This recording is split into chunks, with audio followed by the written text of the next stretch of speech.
I believe that this nation should commit itself to achieving the goal, before this decade is out, of landing a man on the moon and returning him safely to the Earth.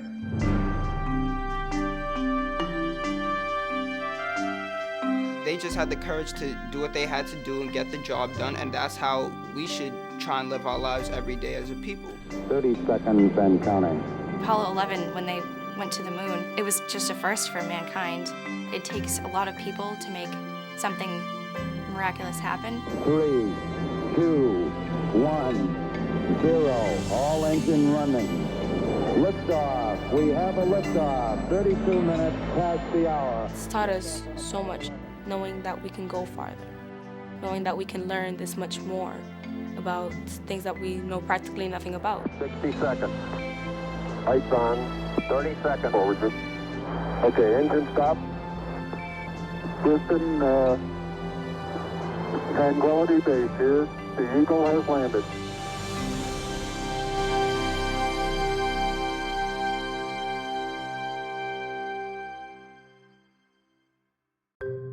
I have to say, I was not a little kid growing up on a farm in Michigan that looked at the sky and said, I'm going to go to the moon someday. I never thought that was a possibility. When the option came to apply for the astronaut program, I knew that I didn't meet the test pilot trained requirement. But I thought, maybe it's a good idea to apply anyway to see what happens. Only 24 guys got to go. But those guys never would have made it if it hadn't been for the thousands of others behind them. When people ask me what that experience was like, I reached back to Middle Ages times when the big project that everybody could see might have been building, say, the cathedral at Chartres. It was this enormous thing that the whole community was behind, and with thousands of people of various skills working on this huge project, which was rising out of the fields and could be seen as far as the horizon. We were called by the spacecraft contractor, and he said, I understand there's going to be a computer in here. He says, how big is it? We looked around, we saw all this electronics stuff. What should we tell him? I said, well, somebody said, well, why not tell him a cubic foot? So that became the design principle, that you had to build a computer that would do the job, but would fit inside the space of a cubic foot. We didn't have computer monitors or anything of that sort whatsoever. We basically dealt with paper. And that's what we stared at when we were trying to think about the software and the mission. So you knew that the answer was in there if you had a riddle to solve. You had to find it, but you knew it was in there. It taught us to approach a plan with continuity and flexibility. It inspired the world. I almost look back and seem a little naive at the time. We were pioneering, and it was exciting as hell to be a part of whatever it was.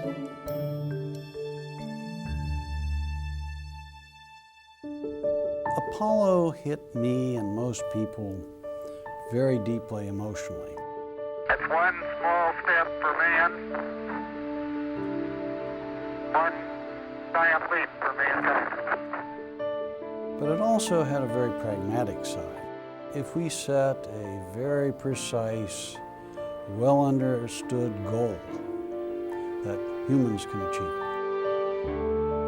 What goal could be more universal than saying, I see that thing up there, I'd like to grasp it, I'd like to get my boots dirty on it. To me, the legacy of Apollo has nothing to do with going to the moon. The legacy of Apollo is that we can do anything we want to if we put our minds to it.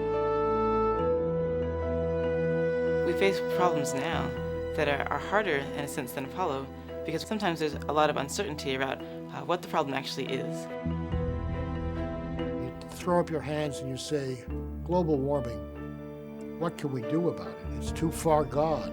When we talk about ending hunger, what would that mean? I mean, what is the requirement? How do you know if you've done it? I I think to say that we need an Apollo-like program for solving the issues of, say, energy and the environment is to say that we need a coordinated effort that drives energies in a very particular direction. It will consist of many, many Apollo-like efforts in many different areas to finally solve this challenge. In that speech, President Kennedy also said, we choose to do these things not because they are easy, but because they are hard. Because that goal will serve to organize and measure the best of our energies and skills. Because that challenge is one that we're willing to accept, one we are unwilling to postpone, and one we intend to win. We need that kind of thinking, that kind of inspiration again. There's a real need worldwide to educate a generation that can come and meet these grand challenges. Developing a technology just sort of for research's sake is sort of not enough. You really need to take that idea and allow it to improve people's lives. This generation coming on now is going to have enormous opportunities. If we put our faith in them, I'm absolutely confident that it will be well placed.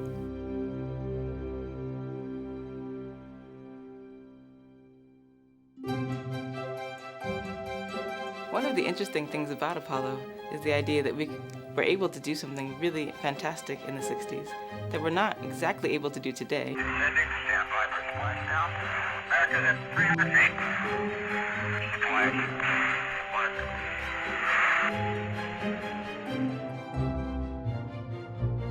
And people in my generation really feel that that should be corrected, that we shouldn't have gone backwards. I'd like to see people living on the moon. That'd be so cool.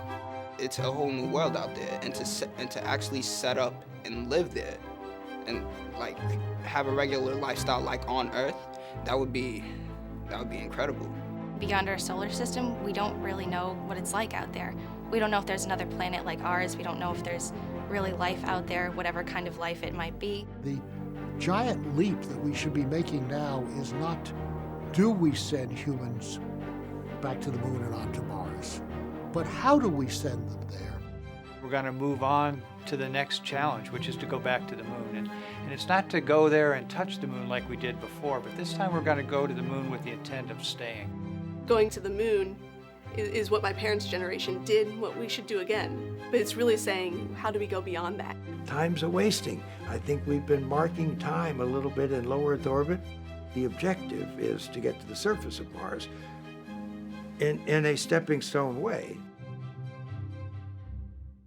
One of the lasting contributions of Apollo, I think, was that picture that was sent back that Christmas Eve of Earthrise over the moon's horizon. In the beginning, God created the heaven and the earth. And the earth was without form and void. Here was this blue planet with white clouds looking very fragile, and indeed it is. And God said, let there be light. And there was light. By standing outside of the Earth and looking back, we learn new things. This first pictures coming back from Apollo really drove Earth Day and the environmental movement. Knowledge is power. Knowing certain things can help you to go on to learn even more things, and it's just a never-ending chain of learning and just collecting this information and intellect, and it's just amazing. So my challenge to all of us is, how do we take that spirit of Apollo, that excitement we felt during Apollo, and now have that same excitement, that same spirit to keep us moving forward, to solve problems we don't even know about today? Here man completed his first exploration of the moon. May the spirit of peace in which we came be reflected in the lives of all mankind.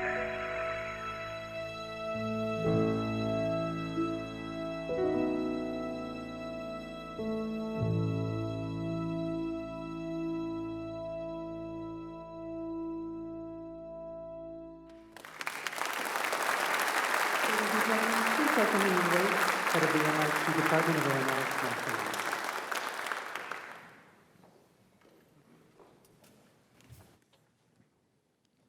It's my pleasure to welcome all of you and to open this symposium on behalf of MIT, the School of Engineering, the Department of Aeronautics and Astronautics, our faculty, staff, and students, and our sponsors, Charles Stark Draper Laboratory, Lockheed Martin, Orbital Sciences Corporation, and the Boeing Company. The video that we just saw captured many of the themes of this event, but I'd like to open by providing a little bit more context for the discussions that we've planned for today, and more context for some of the events that have happened over the last several months this spring, and events that will continue after these events end today. Behind me is an image of a telegram that represents a special milestone for MIT, and it's printed in the program guide so that you can read it for yourself.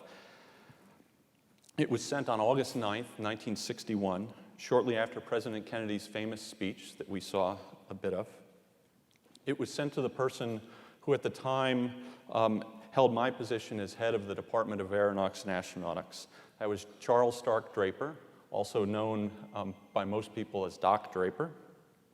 The telegram announces that MIT has been selected as the first team member for Apollo, and that we're given the challenging task of designing the guidance, control, and computer systems that will get us from Earth to the moon. We were given $4 million for the first year. In today's dollars, that's equivalent of about $30 million, so it was a very sizable sum. However, this wasn't the start of MIT's relationship with Apollo. It was only an important milestone. At that same time, a former student and professor, Robert Siemens, who we had a commemoration of yesterday, was serving as NASA's deputy administrator. And there were many other activities that we'll hear about today that led up to that point. And we'll also hear today about what happened after this milestone. And our connection to Apollo was extensive, and it included educating 12 of the Apollo astronauts, including 4 of those who walked on the surface of the moon. Given MIT's very special relationship to Apollo, we saw the coming anniversary of the 40th anniversary of the lunar landing as a great occasion to look back on the history of Apollo and to try and extract lessons from that as we look forward to future challenges in aerospace. And the visual metaphor that we adopted for that here is the Earthrise image from Apollo 8 taken by Bill Anders that we just heard discussed in the video as well. And we use this as a visual metaphor along with the idea that perspective was everything. And I think we all understand that when the world vicariously stood on the moon and looked back at the Earth and out to the heavens, our perspectives of all 3 of those things changed. And likewise, we hope today, as we look back on history and we stand here today and we then look out to the future, that our perspectives will change.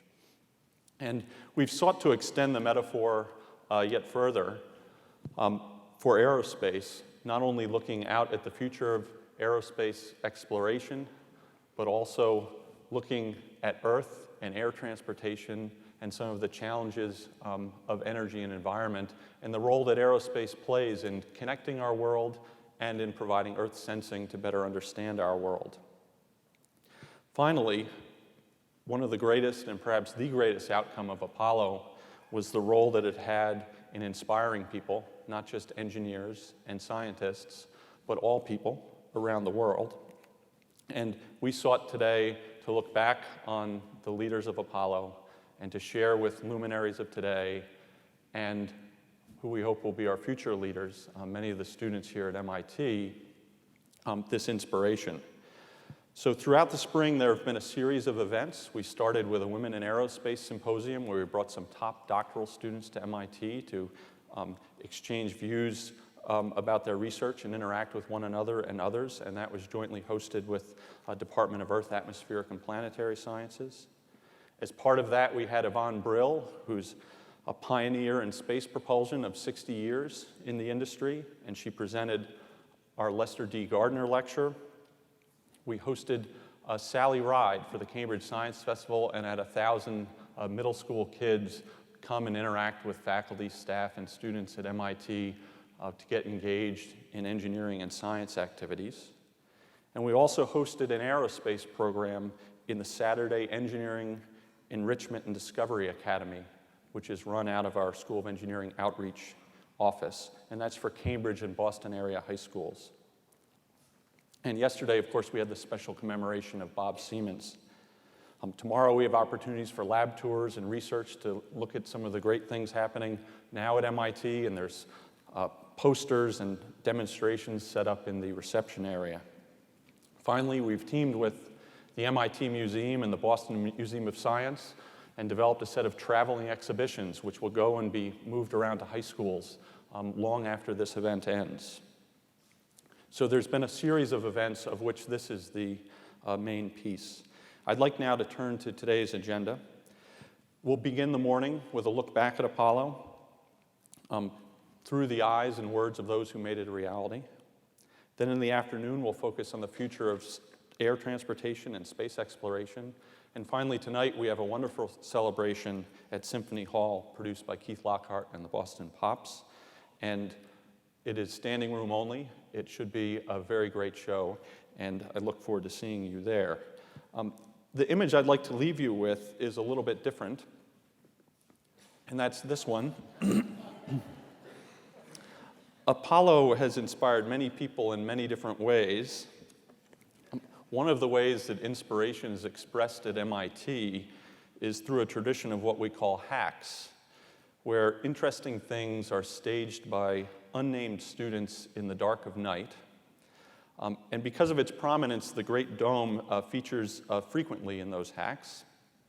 And also because accessing the roof at night and installing a large piece of equipment involves some degree of engineering and organizational challenge, these are regarded with a sense of pride by many at MIT.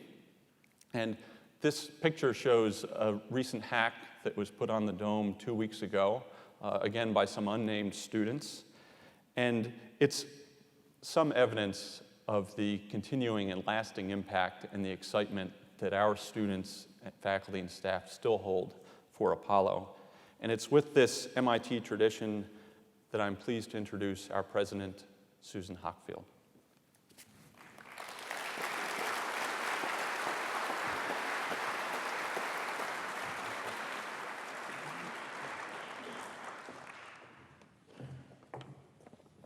Thank you, Ian, for a stirring introduction to today's events. But I want to thank Ian and his colleagues most emphatically for their genius in bringing us all together to celebrate a marvelous achievement of human discovery and invention. I want to welcome this wonderful crowd of Apollo fans to MIT, and I want to offer special thanks to our remarkable array of speakers. Some of you have traveled very great distances to join us, and each of you participating today adds a deep personal resonance to the importance of the events we're here to celebrate. Ian acknowledged our generous sponsors, but I want to add my own personal and institutional thank you to Jim Shields and all of our colleagues at the Draper Lab. Doc Draper, as most of you know, stands in the very first rank of MIT legends, along with the MIT Instrumentation Lab that he founded. Since his lab spun out from MIT in the early 1970s as the Draper Laboratory, MIT and the Draper Lab have remained deeply linked in spirit through a shared commitment to first-class engineering, to national service, and to educating the next generation of pioneering engineers. The Draper Lab's support for education takes a whole host of forms, but not least among them is their sponsorship of 50 fellowships a year, which fund graduate students enrolled in MIT programs. And as many of you understand, graduate students play the important binding function. They carry information and insights between labs, and they knit the cross-institutional collaborations that are so critical for innovation. For all that and more, thank you to Jim and the Draper Lab. Ian introduced the idea that perspective is everything, so let me talk about what the Apollo program means from our perspective here at MIT. In fact and in spirit, the Apollo program expresses exactly what we do here. discovery, and invention. The ambition to reach the moon and beyond reflects the same impulse that has driven every scientist since the beginning of time: the drive for discovery through exploration. The same force that inspires all of us, inspires a powerhouse like Professor Maria Zuber in her own quest to reveal the secrets embedded in the moon's gravitational fields. The intellectual rocket of discovery is powered by disciplined human curiosity. Getting to the moon married the ambition of discovery with the pinnacle of invention, the capacity of human minds to define a problem, design a solution, and using the great lever of engineering, irrevocably shift the definition of impossible. For those of a certain generation, the moon landing completed a suspense-filled saga that began more than a decade before. When I took on the presidency of MIT, I said at the time that I got here by way of Sputnik. I expect others here may also owe their lifelong interest in science and engineering to that first little satellite. I was 6 years old at the launch of Sputnik 1, and I, to this day, vividly remember the thrill of it. Not the threat of Soviet supremacy, but the excitement of knowing that through sheer hard work and ingenuity, human beings would one day get to the moon. As we all know, Sputnik revolutionized American attitudes about science and engineering. The nation decided that it needed more scientists and engineers, and the National Defense Education Act was born, a massive commitment to expand science and engineering education. And we needed NASA and the Apollo program.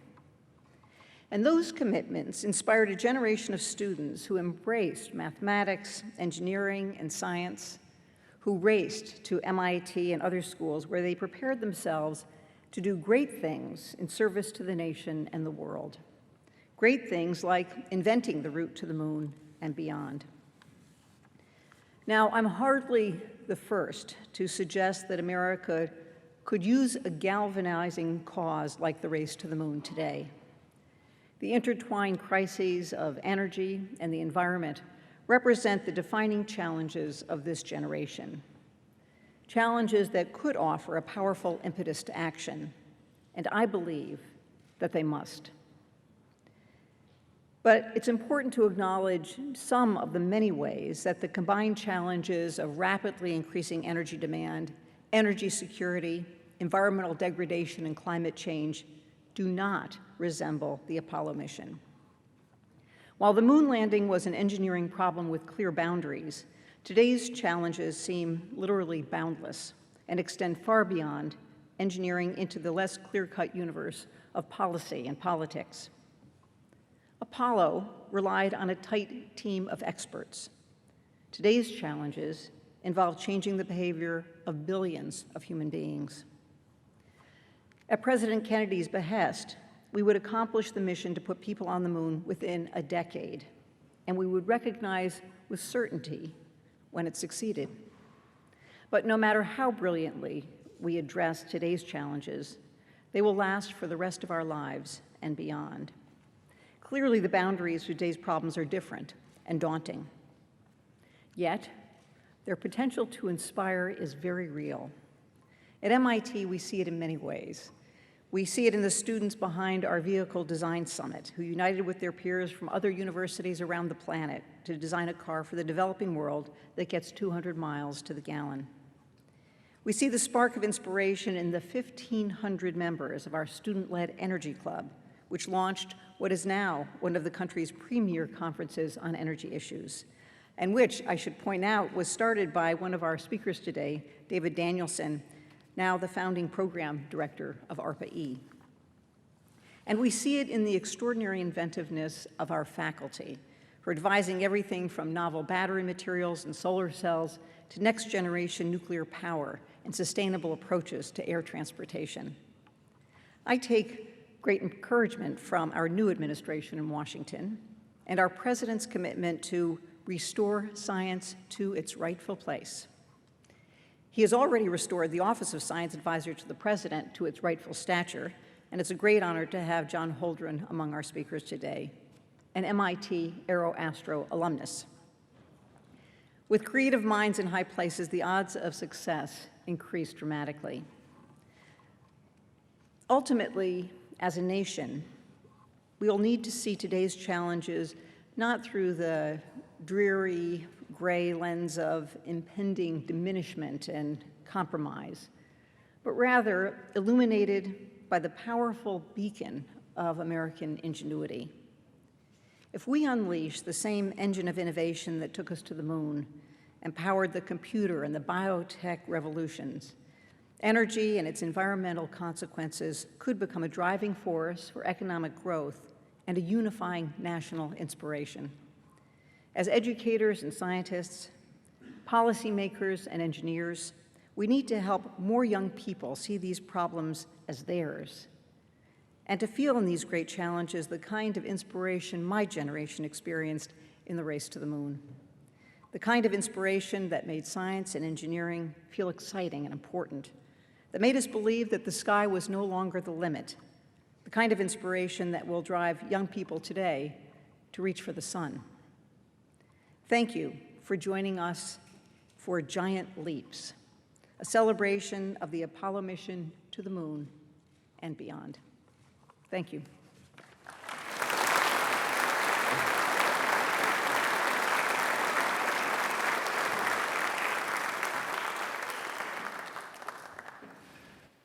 Thank you, President Hockfield.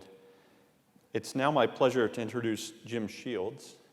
Jim is the president and CEO of the Charles Stark Draper Laboratory and is the host for this morning's session reflecting on the lessons of Apollo. And as you heard from Susan, and we'll hear more from Jim, we have a shared history, our department and the Draper Laboratories, that started back with Apollo. And it's thus particularly fitting that Jim is in this role of host for this session, so thank you, Jim. Jim joined Draper Labs in 2001, and he's been president and CEO there for the past 3 years. Prior to that, he was their vice president for programs. And prior to joining Draper, he had a 28-year career at the Analytic Sciences Corporation. He's an expert in integrated multi-sensor navigation analysis, weapon system performance analysis, and information management systems development and logistics management.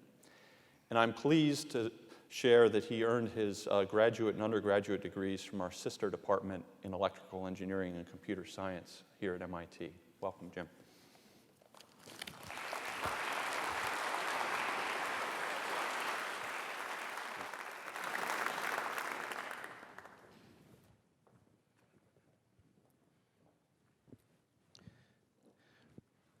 President Hockfield, Professor Waits, distinguished panelists, special guests. On behalf of Draper Laboratory, it's a real pleasure to welcome you in introducing the session that focuses on the history and lessons of Apollo. It's appropriate for Draper Laboratory and MIT's Aero and Astro Department to collaborate on this symposium, since, as Ian mentioned, at the time of Apollo, we were the same organization. The laboratory was founded in the 1930s as the instrumentation laboratory within the department by the legendary professor Charles Stark, Doc Draper. Doc is generally acknowledged as the father of inertial navigation, and he believed that engineering education needed a hands-on component, and therefore he established the Contract Research Instrumentation Laboratory to provide opportunities for students of the department to see and work on real-world problems.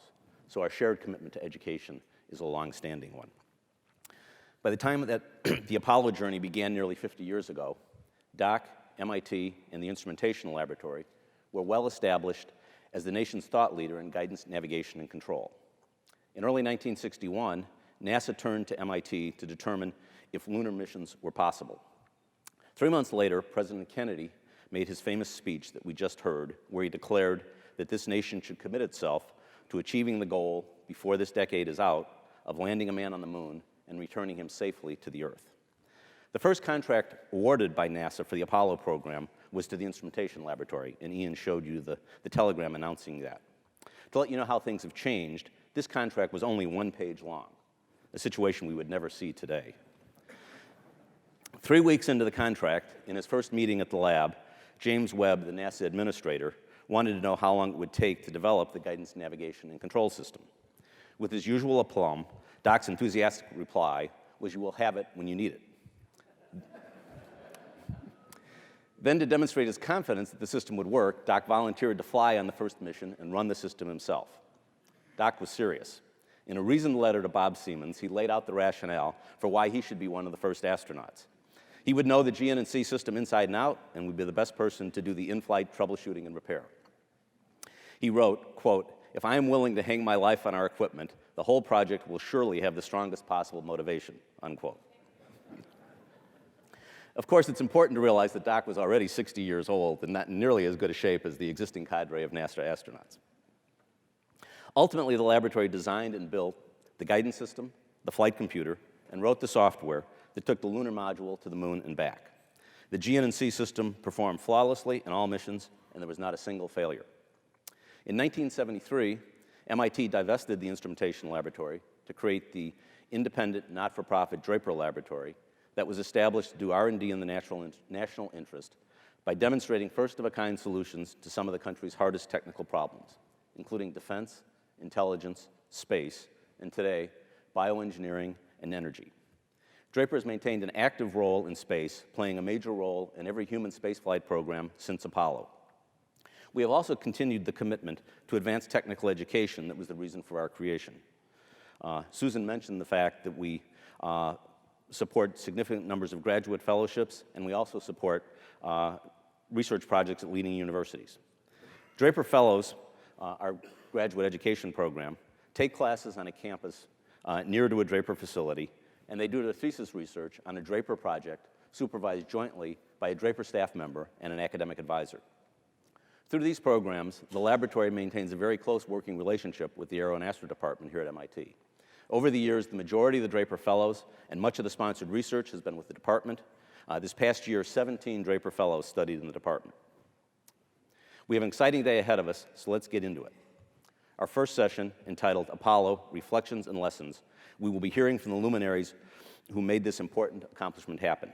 One of the speakers in this session will be Dick Battin, who was a close associate of Doc, and he'll tell us how MIT and the Instrumentation Laboratory were in a position to be awarded the first contract of the Apollo program. It's my pleasure to introduce Dr. Jeffrey Hoffman, who will be the moderator for this session.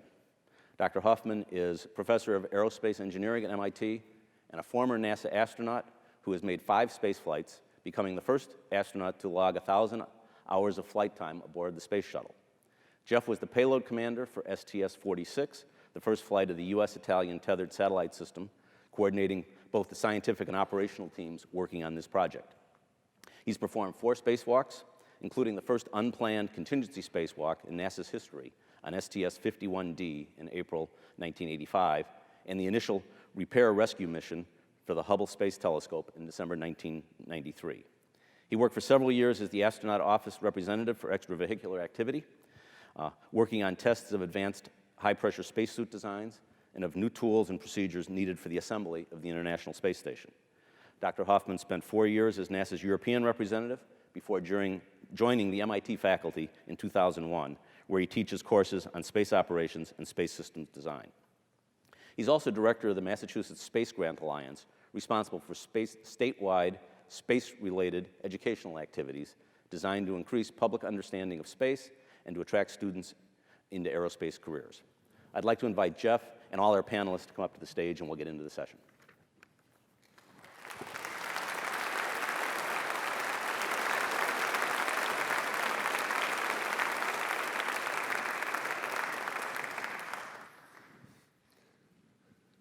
Well, while everybody is taking their seats, and I believe Mr. Sorenson is going to be coming in, I'll just give a brief introduction. As you all know, this afternoon we're going to be looking ahead towards the future, giant leaps that face us, but this morning is devoted to looking back and celebrating the 40th anniversary of Apollo and the role that MIT played in this.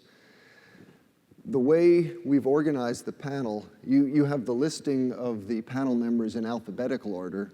We've tried to organize it thematically so that we will start with Theodore Sorenson, who saw from the unique perspective of inside the Kennedy administration, how the US as a nation got involved in Apollo.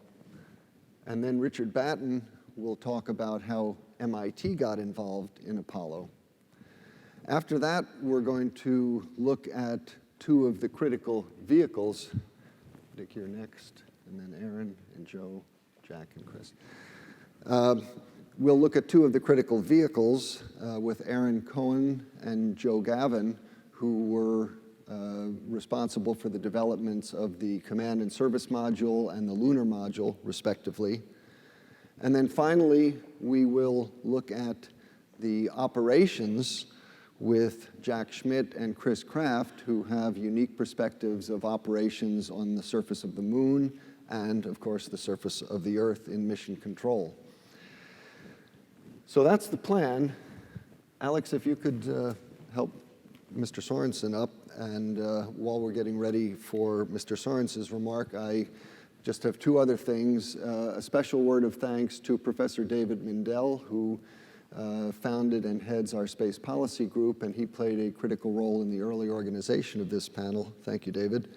And then just a note to all of the audience that there will be an opportunity for questions and answers after the break, and what we're going to ask you to do in order to speed things up is at the end of the first session with everybody talking, we will be making available 4x6 cards, and we'll ask you to write out your questions, hand them in, and then we'll organize the answers during the break, which will take place right outside.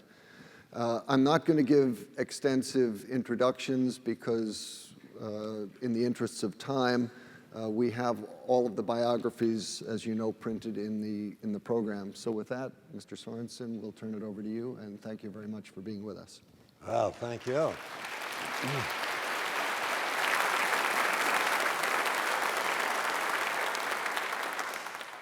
Thank you. That's very kind. I want to thank everyone for being here. I want to also thank all those participating in this program who participated in America's exploration of space. What you did for our country and its national security will remain paramount for centuries to come. In 1936, Franklin D. Roosevelt, in his race for re-election,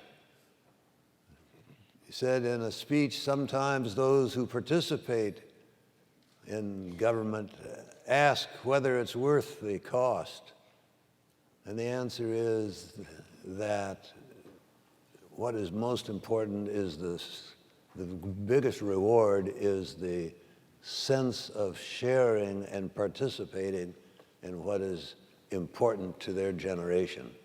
Those of you in this program and otherwise who participated in America's space effort participated in something of the utmost importance to our country and our generation. I am able to, in the old Southern expression, make a claim of kinship at MIT and have that claim recognized. When I think of MIT, I think of Jerry Wiesner, who was my very close friend and colleague in the Kennedy White House, and whose contribution to this country, as well as this Constitution, is recognized by all. Less known publicly is the fact that MIT's Paul Samuelson was a quiet, informal, confidential advisor to President Kennedy on the economy, and met frequently with the president and me without those meetings being publicized in the first year or more of the Kennedy administration. That Department of Economics also produced my son-in-law, a rising star in the economics field, who I'm happy to tell you is going to be here this fall as a visiting professor, and I urge you all to get to know him. Ben Jones is his name, and he's a wonderful human being as well as economist. I also was asked by MIT Press 40 years ago or so to deliver a series of lectures, which I did give here. They were published by MIT Press as a book entitled Watchmen in the Night, Presidential Accountability after Watergate. So for all those reasons, I have a special place in my heart for MIT, and I'm very proud to be here today, very lucky because I am not a scientist and don't claim to have the expertise that all those participating in this conference will have.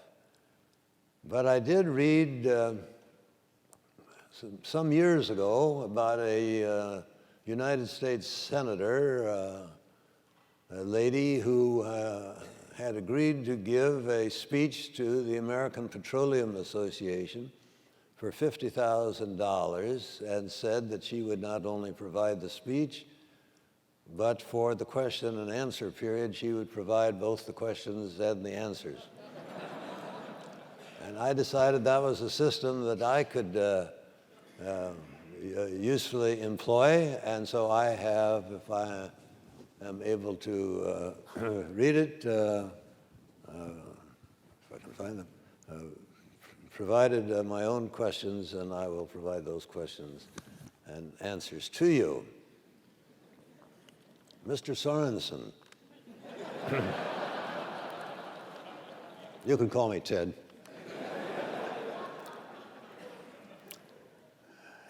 Number one, why is it that you, as a non-scientist, were selected by President Kennedy to organize the response to the Yuri Gagarin flight, first Soviet cosmonaut, which was the opening round, so to speak, in the global competition in space, which was part of the competition between the American and Soviet systems in the Cold War at that time. Why Sorenson, who was not a scientist?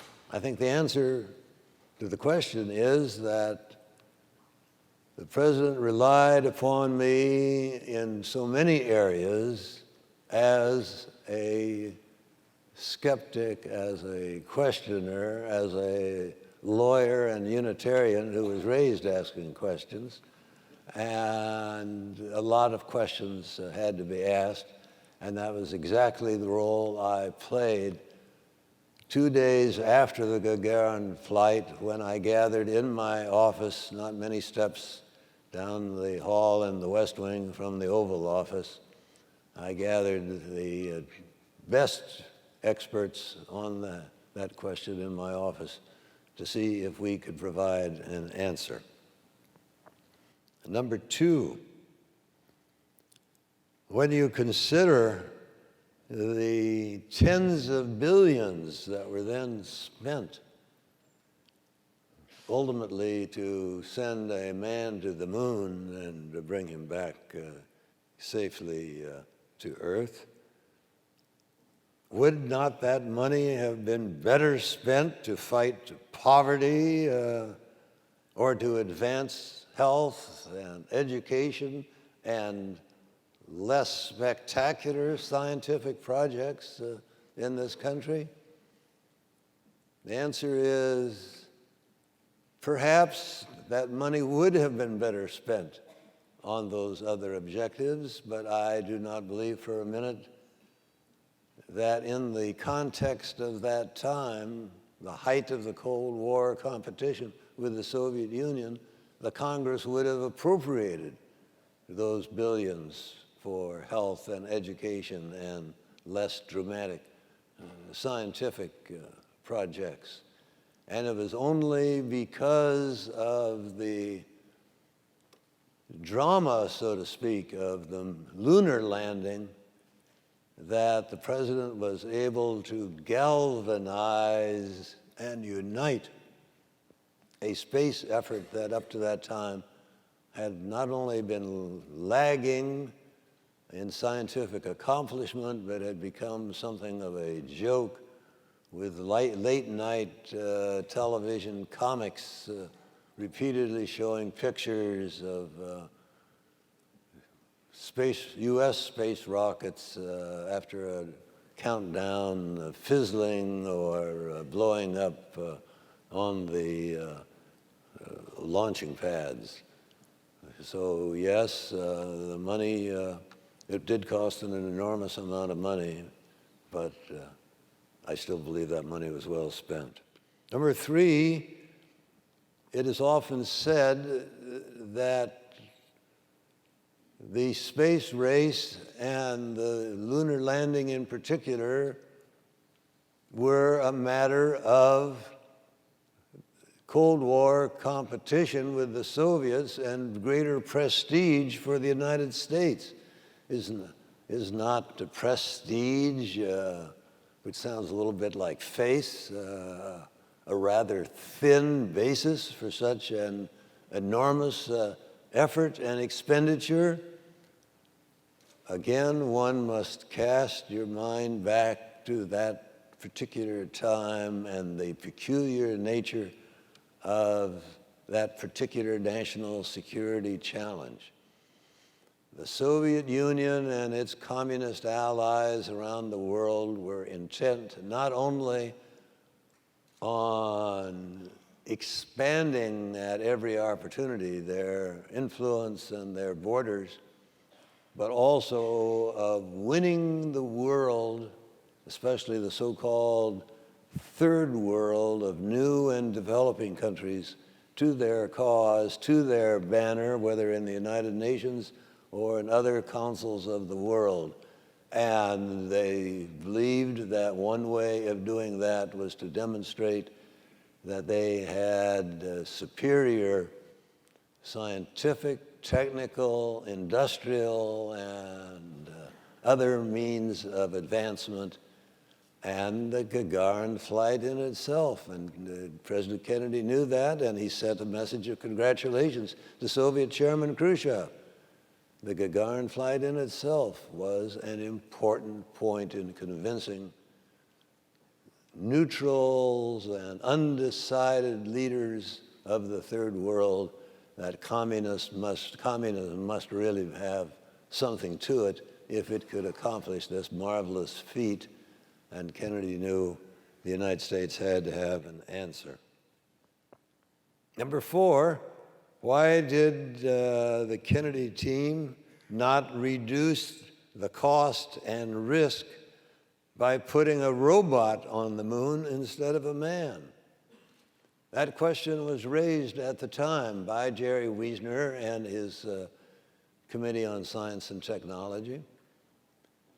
It was considered, and the recommendation was made that while every effort had to be made to reduce the risk to the life of the man or men sent to the moon, that nevertheless a human being is still the greatest computer ever invented.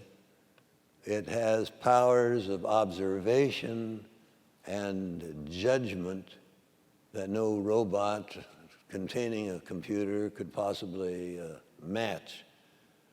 And I'm sorry that I wasn't here for the presentation by Neil Armstrong and others, but I still think that that is correct, that the drama as well as the findings of humans on the moon were an important part of the project and of Kennedy's accomplishment.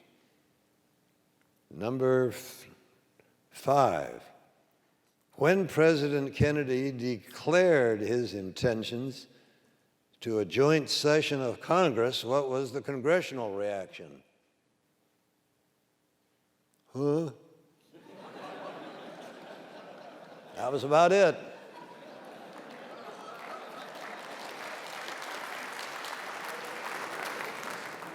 I was there in the House. It was a joint session, and Congress reacted with stunned disbelief. And the president, as a good speaker can, sensed that his audience was not with him. And it was the only time in his presidency or major career that I know about that he deviated from the written text before him and began to extemporaneously remind the Congress that it had a major role, that it had to provide the money and the authority and the support. And he gave a little riff, which you will find in that speech or in the films of that speech, where he said, it's not just we're going to put a man, all of us will be on that trip to the moon. It's going to require the participation and the work and the support of all of us. And he even talked a little bit about contractors and labor unions and educators, and others must take part. And you in the Congress also must do that part. And that initial disbelief in time gave way to support from Congress, which, yes, it waxed and waned depending on how the program was doing, but ultimately Congress went along. Number 6. Was this JFK's greatest and proudest achievement in terms of permanent effect on America and the world? Probably it was. As he said, we must sail on this ocean of space, and we will, and we have ever since, and we will be forever after.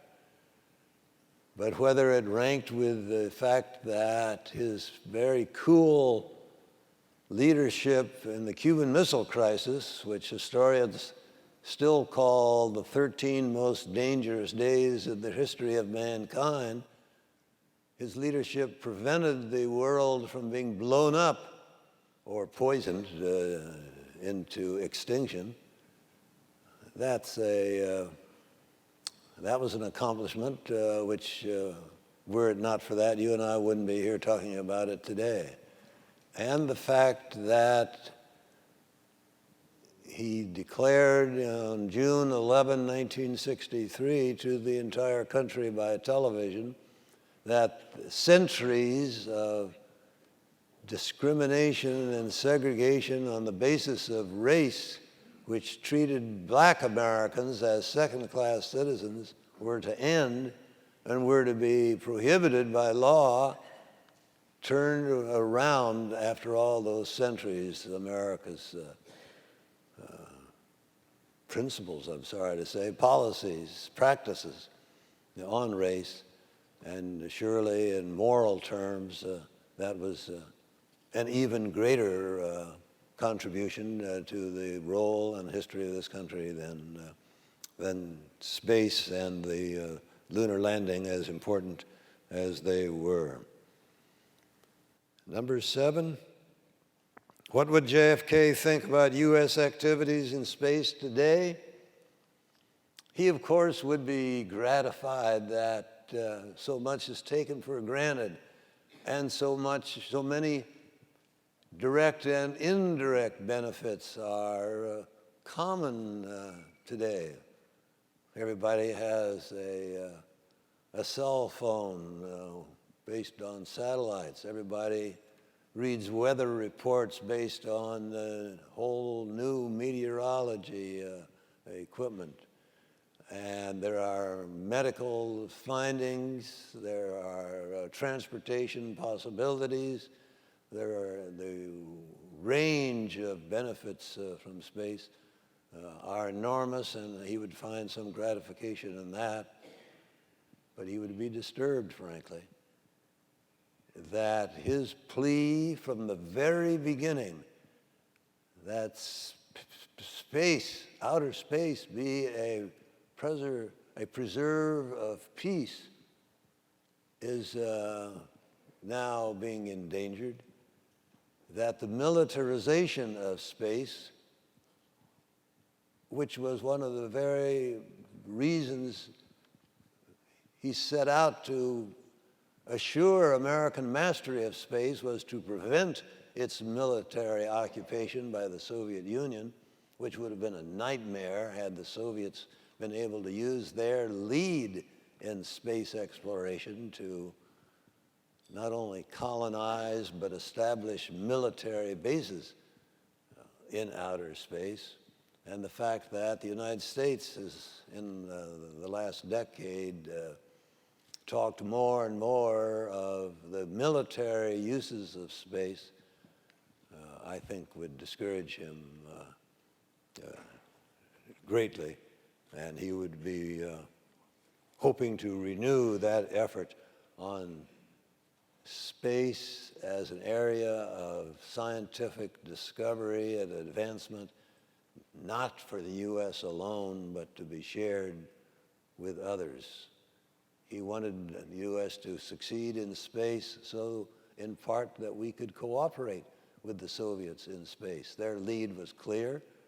They dismissed his suggestion that we explore space together because the United States at the time had no bargaining chips, no cards on the table, no reason to pay any attention. And that changed only after the U.S. Space effort began in Sirius as a result of Kennedy's speech in April 1961. Number 8, should the United States soon return to the moon or go to the planets? I am not an expert today on either the cost of such programs or our ability to afford them, given the trillion-dollar hit that the budget has taken as a result of means to counter the collapse of the economy in this country and all over the world. I do know that President Kennedy felt comfortable in proceeding with the space program, in part because we were at that time reducing unemployment in this country. He was increasing the minimum wage for those at the very bottom of the economic ladder. And he felt that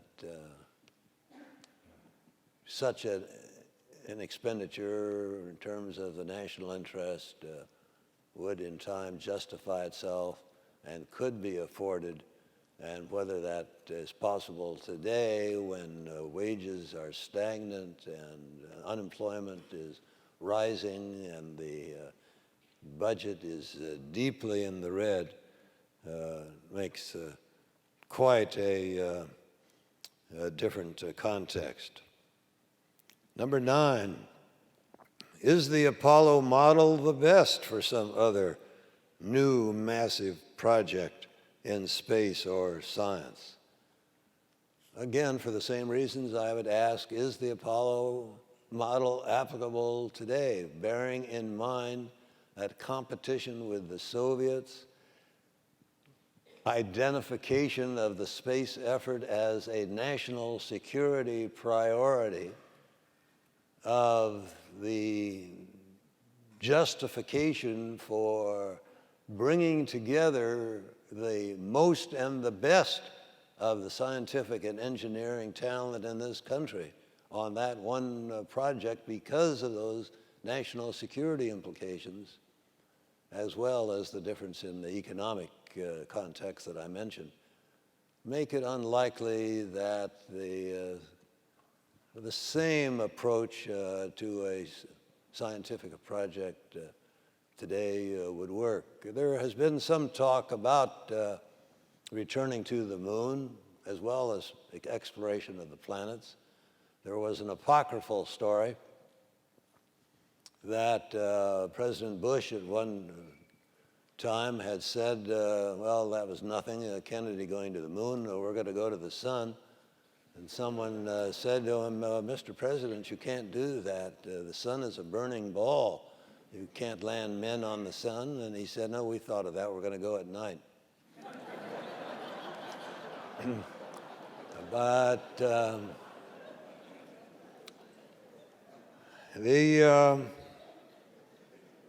number 10.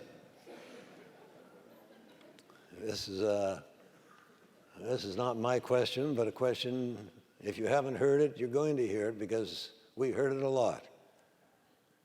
If the United States could put a man on the moon in 8 years, why can it not solve world poverty or cancer in 4?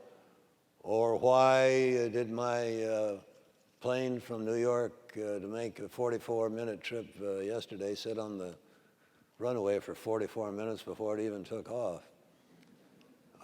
Scientists are accustomed, I am certain, to arguments by wrong analogy. Before it was space, it was the Manhattan Project. Scientific genius collaborated at an intense rate on the Manhattan Project to produce the first breakthroughs on nuclear weapons.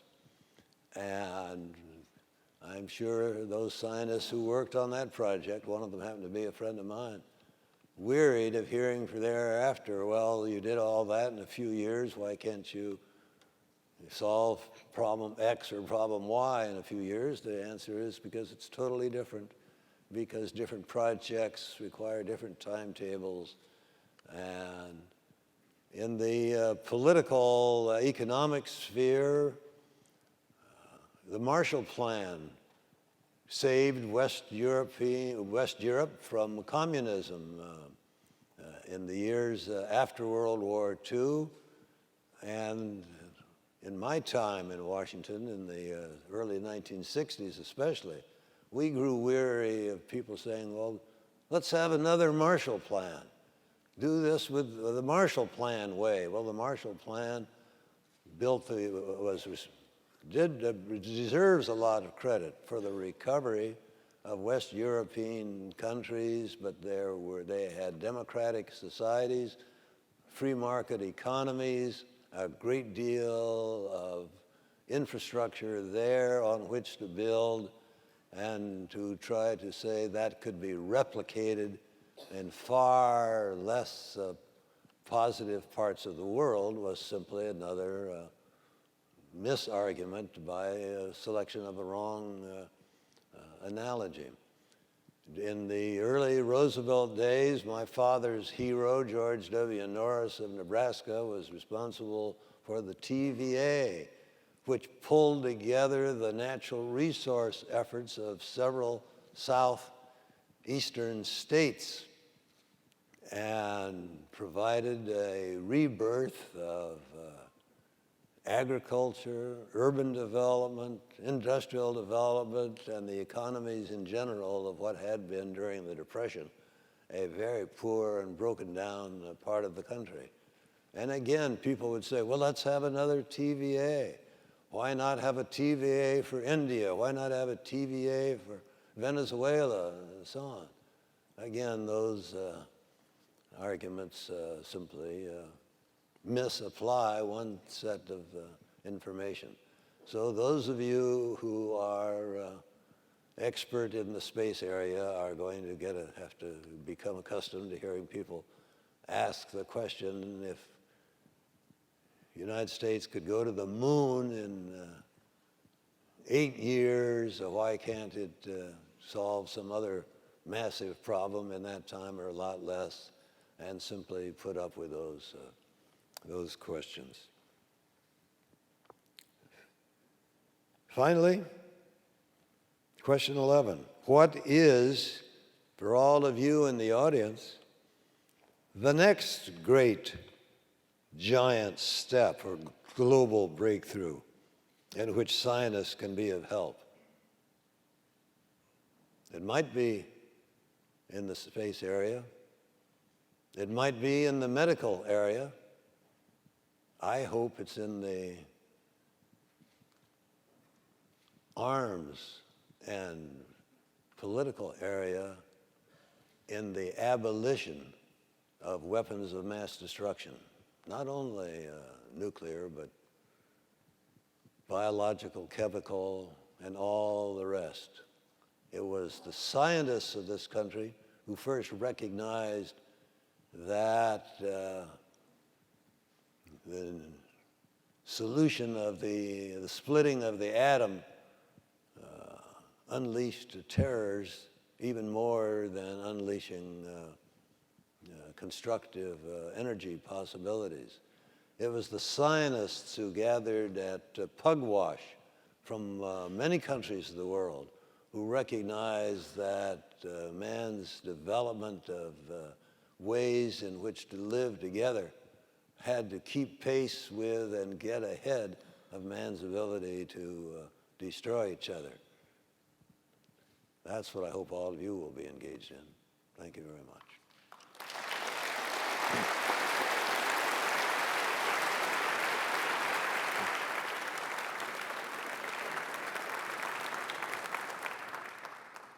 The next speaker, Dick Battin.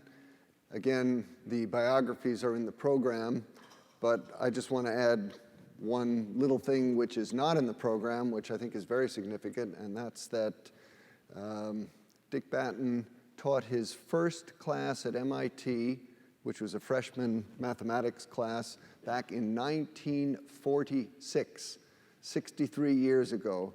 He taught the first time he taught the class which he currently teaches, which is astrodynamics, celestial mechanics, was 1961. He is still teaching that course. It's one of the most popular courses in our department. The room is always packed when he teaches it. So in addition to all the other accomplishments that you have made, I think that's absolutely extraordinary. So, Dick.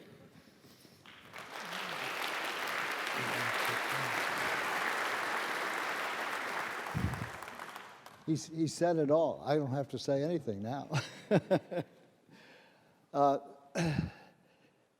I would like to talk a little bit about how MIT got involved with the Apollo program.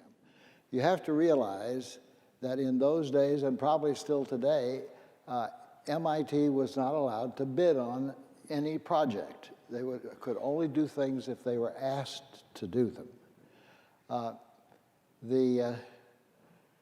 Let's look back in 1957.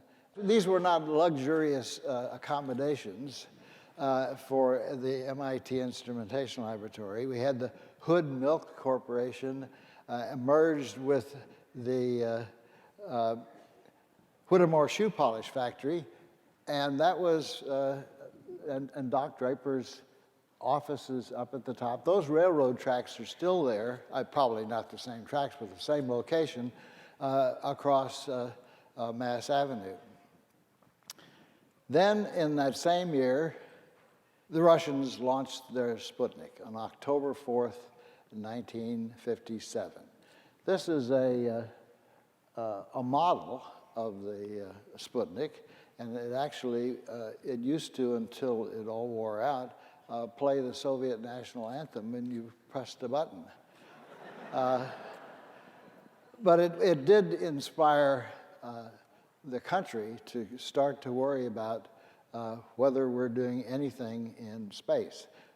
Those of us who were at the laboratory at the time decided that we could use some of the money from the Ballistic Missile Division of the United States Air Force to fund a Mars mission. Now, how could we do that? Well, we had a contract with the Air Force that allowed us to spend a certain percentage of that money on whatever it was that we thought was a valuable thing to do. So we decided that we would build a spacecraft, and here it is. We called it the Mars probe. It was going to be launched. It had, and then pass by the planet Mars and then return to Earth. Now, it has all of the things you would expect to find on the spacecraft. It has solar panels. It has a thruster to make velocity corrections. It had an attitude control system with the gyros so that you could move the spacecraft and point it in the direction that you wanted for that particular time. It had a sextant for measuring, making angle measurements between lines of sight to planets and the stars. And it had a digital computer. None of these things, of course, had really been done, especially the digital computer. The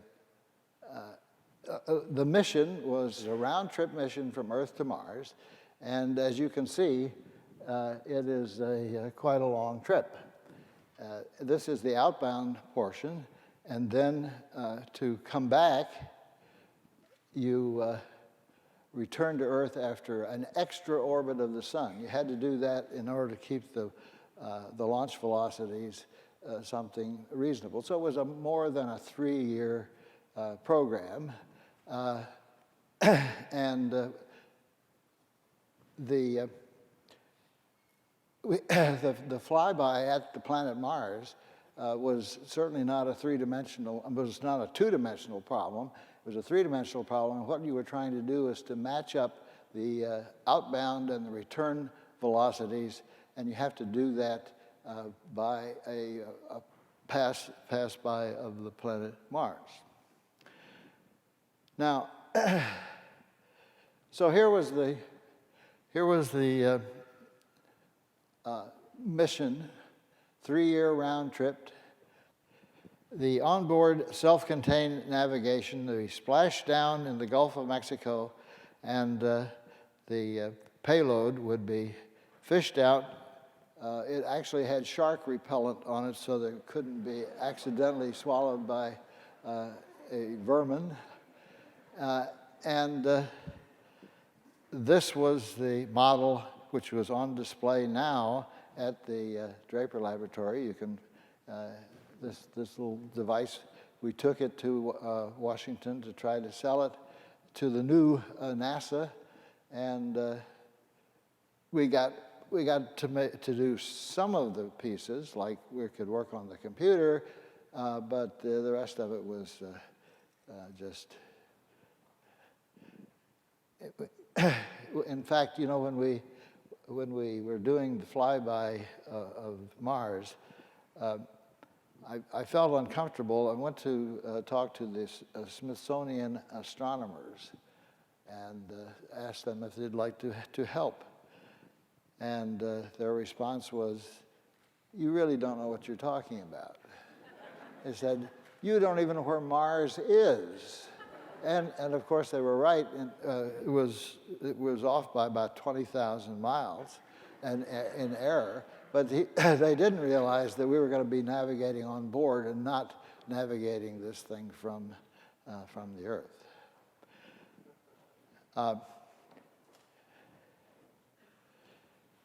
We did make the press. MIT project may solve the life on Mars mystery, and there are the guys that worked on it: Milt Trageser, Hal Lanning, and a much younger me.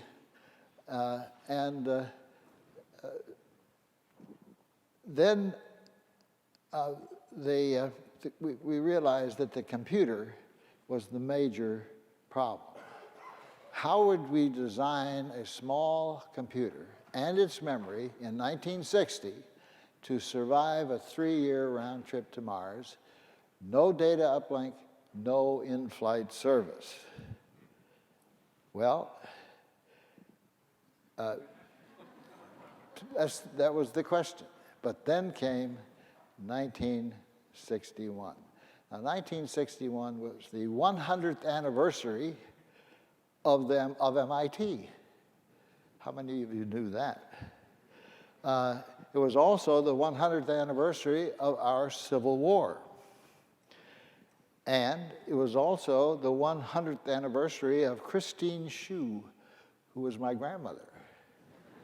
So a lot of important things were celebrated in 1961.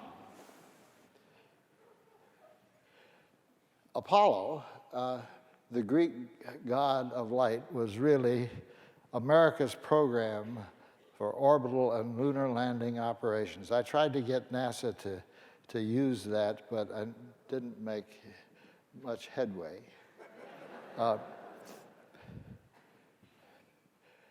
Here is also, of course, the year of the challenge. On May the 5th, Alan Shepard made his first flight. Then 20 days later, President Kennedy, on the basis of that single little lob shot, decided that we were going to go to the moon. And 11 weeks later, on August the 10th, the MIT was awarded the first NASA prime contract for Apollo. There's an interesting piece of numerology. 1961 has two prime factors, 53 and 37.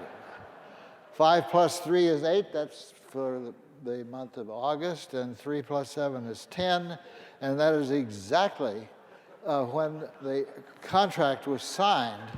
I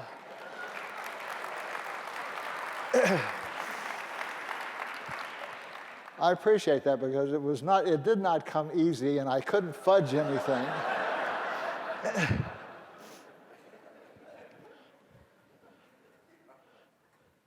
Why was MIT chosen to do the guidance, navigation, and control?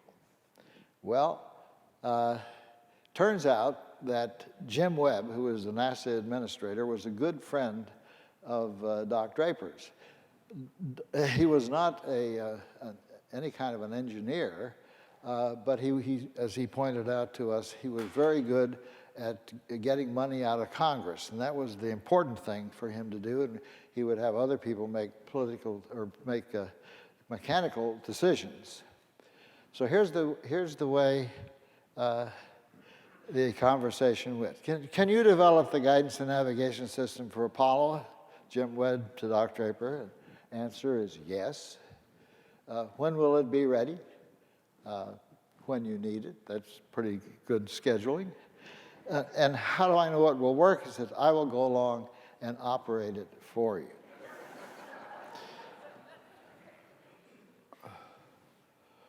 Was it Doc Draper's phone call with Jim Webb? Or was it the Bob Chilton memo? Who is Bob Chilton? Well, let's take a look at what he said. He wrote a memo. Bob Chilton at the time was the head of the Flight Dynamics branch of Langley Field, and he wrote a letter to the chief of the Flight Systems Division in 1960, November 7th, and he was talking, you can read that for yourself, I won't read it to you, but saying that the self-contained navigation augmented by the MIT Mars probe was just the kind of thing that they needed to put in play for the Apollo spacecraft. Apollo spacecraft had to navigate itself. If it lost all contact with the ground, you could say goodbye to it unless they could find some way to come home. And so it was very important that we have that capability. Now, Bob Chilton's memo is kind of interesting. It was stamped confidential. Everything in those days was confidential, including the trig tables that I was looking at. They were stamped confidential. Bob gave me his original carbon copy of this letter, and imagine we're going to be sending men to the moon, and we don't even know how to make copies of things without making carbon copies. Why was the onboard navigation a basic requirement for Apollo? Because the Russians might not play fair. They might jam the communication links. What happened to the Mars probe? Well, it never flew, but the computer work made it that the computer for the Mars probe was the basis for the Apollo guidance system probe. Here is that computer, a photograph of it, not an artist's conception, and it has the dimensions of about a cubic foot, and it weighs about 70 pounds, powered by what it would take to put on a 60-watt bulb. How many computers? Well, this is kind of interesting, and that is that on one each for the command module and for the lunar module. And remember, there will be no in-flight repair, no built-in redundancy, no uplink from the ground, many possible single-point failures, but quality control people could not calculate the mean time between failures because the AGC never had a failure. It never failed in flight. You take it out of a box, and if it works, it'll always work. And I would like to just emphasize what this thing was used for. There's Apollo 11, July 1969. There are the people who flew it, and those photographs were taken not recently, but back in the early days. The Apollo 11 crew, and there's the emblem, the eagle, and the little statement that said that the eagle has landed. And I'll stop there.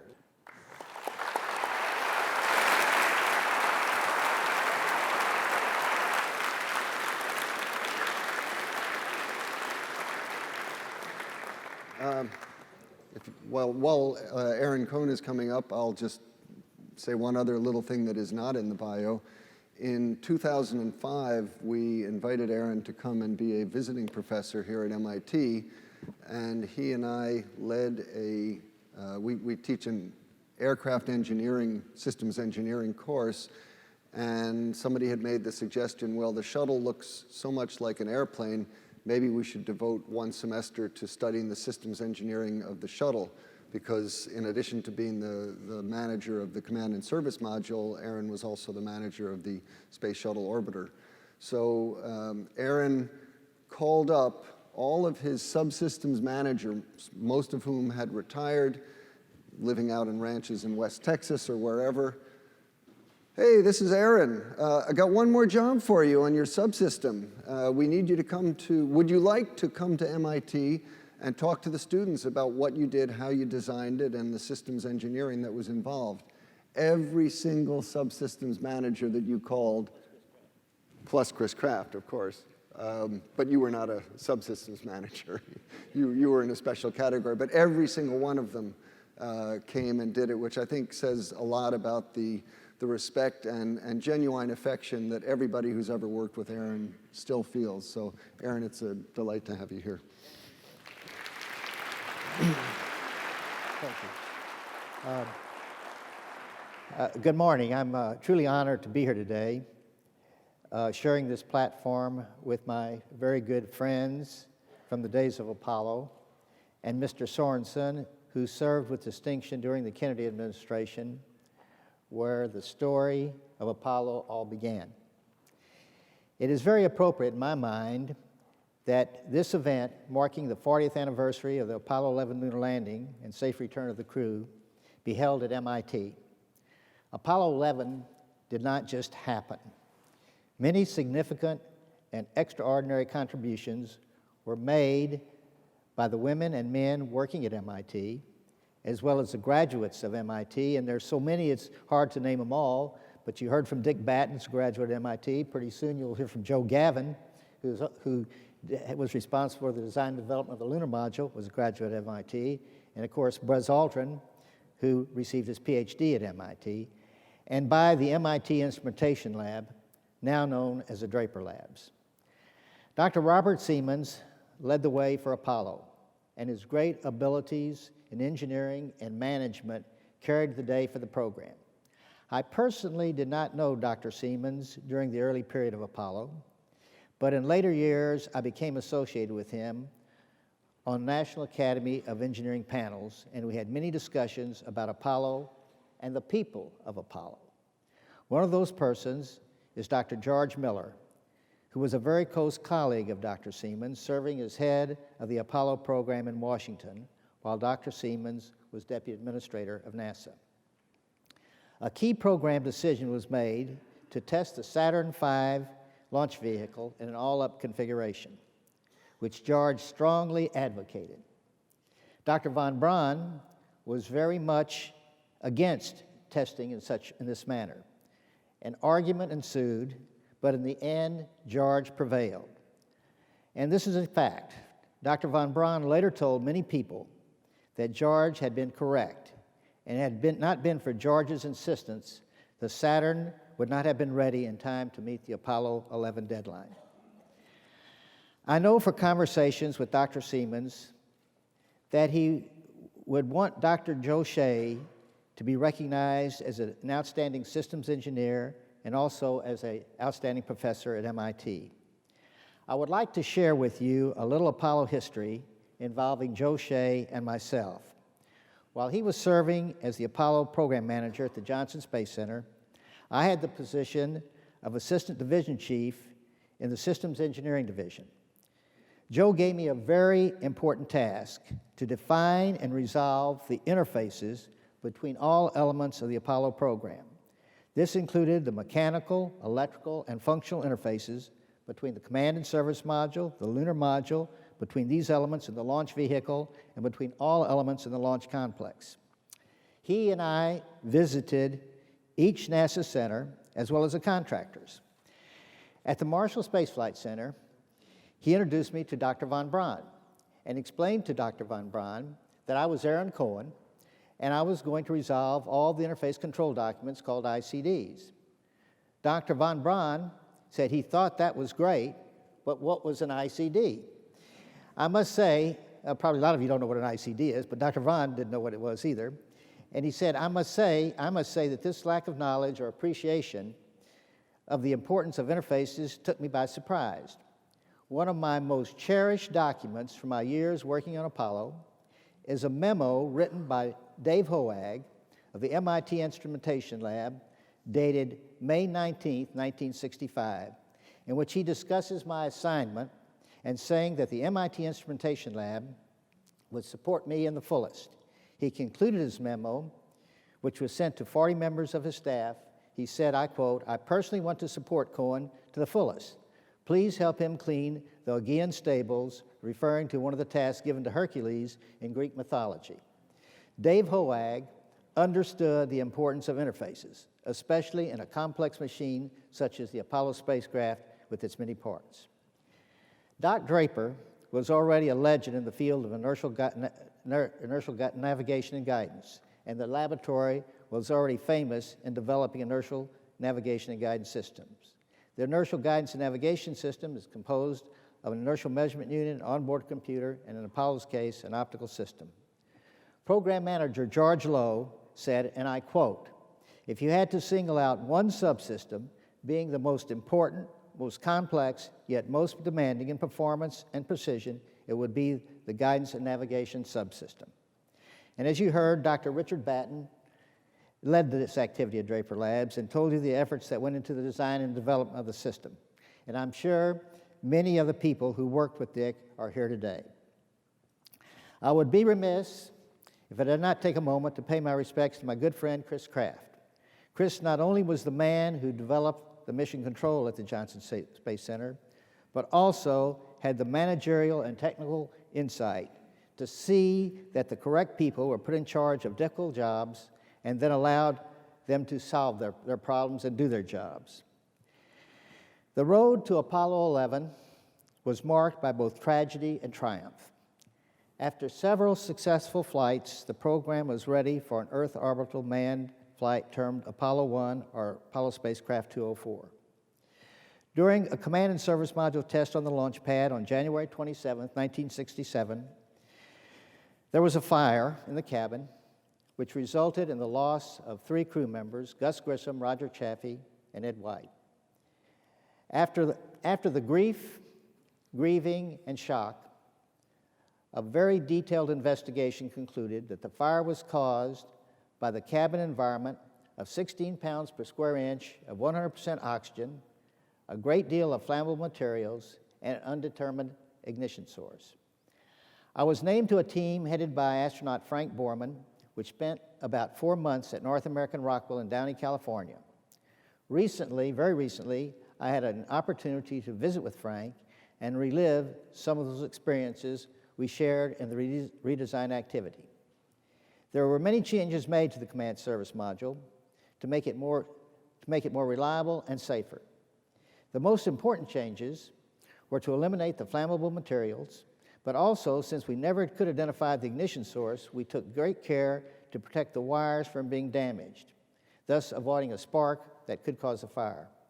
Overall, there were more than 100 changes made, along with a major weight reduction program on the command module in order to make the command module compatible with the weight limitations of the parachutes used for landing.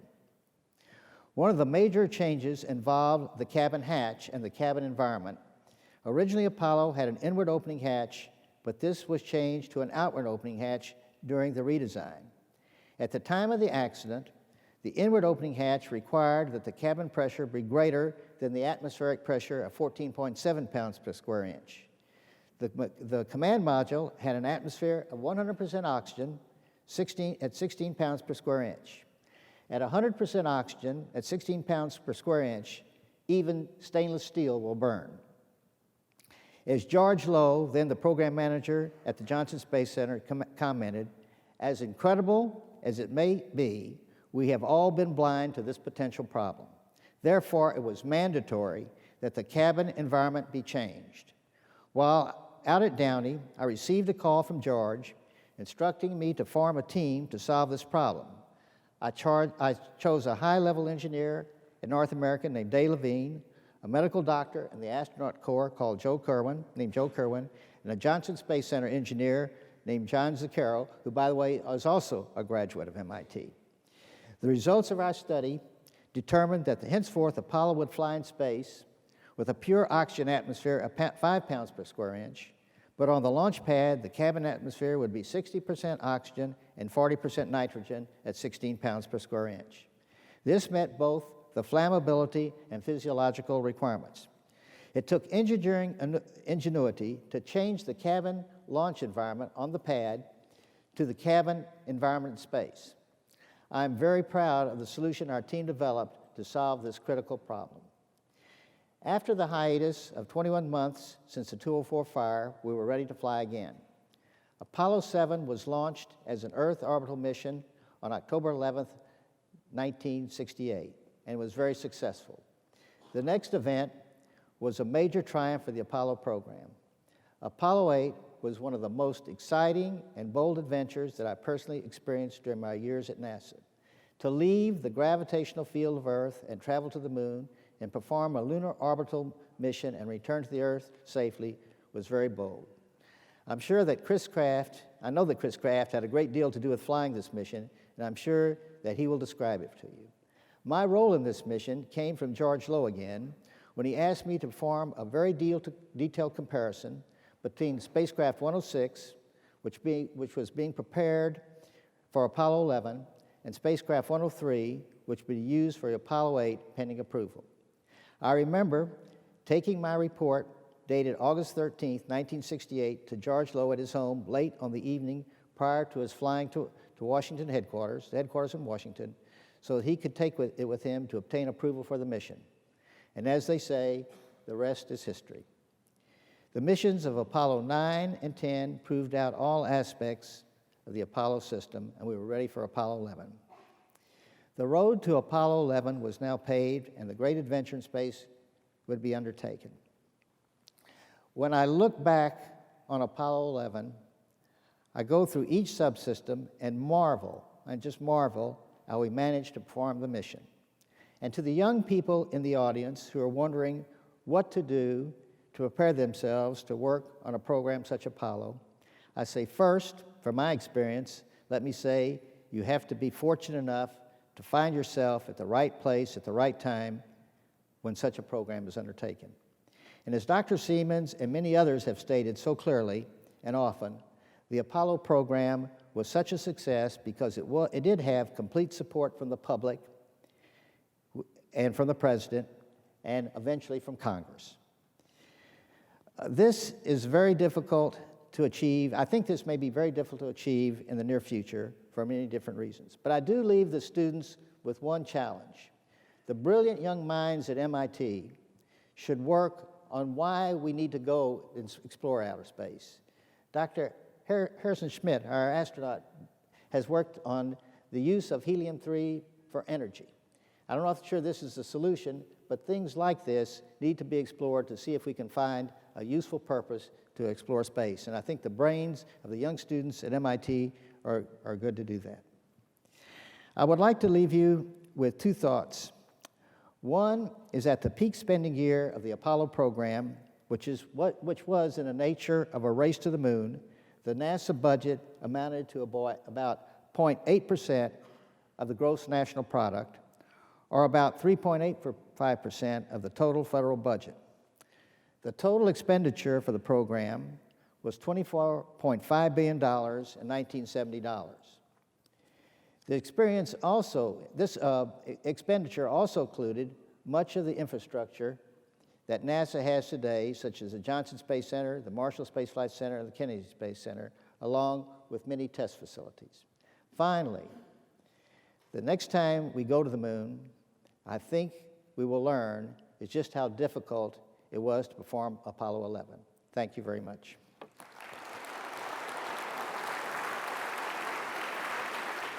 The next speaker is going to be Joe Gavin, whose baby was the Lunar Module, which was the first and I guess is still the only human space vehicle which never had to fly through an atmosphere. It was an absolutely unique vehicle, totally critical to the success of Apollo.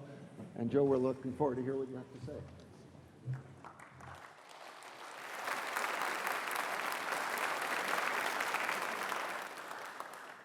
Well, first I should tell you that in my graduate year, Bob Siemens was a newly hired teaching assistant. And I think something started there. And Doc Draper was my thesis advisor. Of course, I didn't see much of him because he was down in the basement building gun sights for the Navy.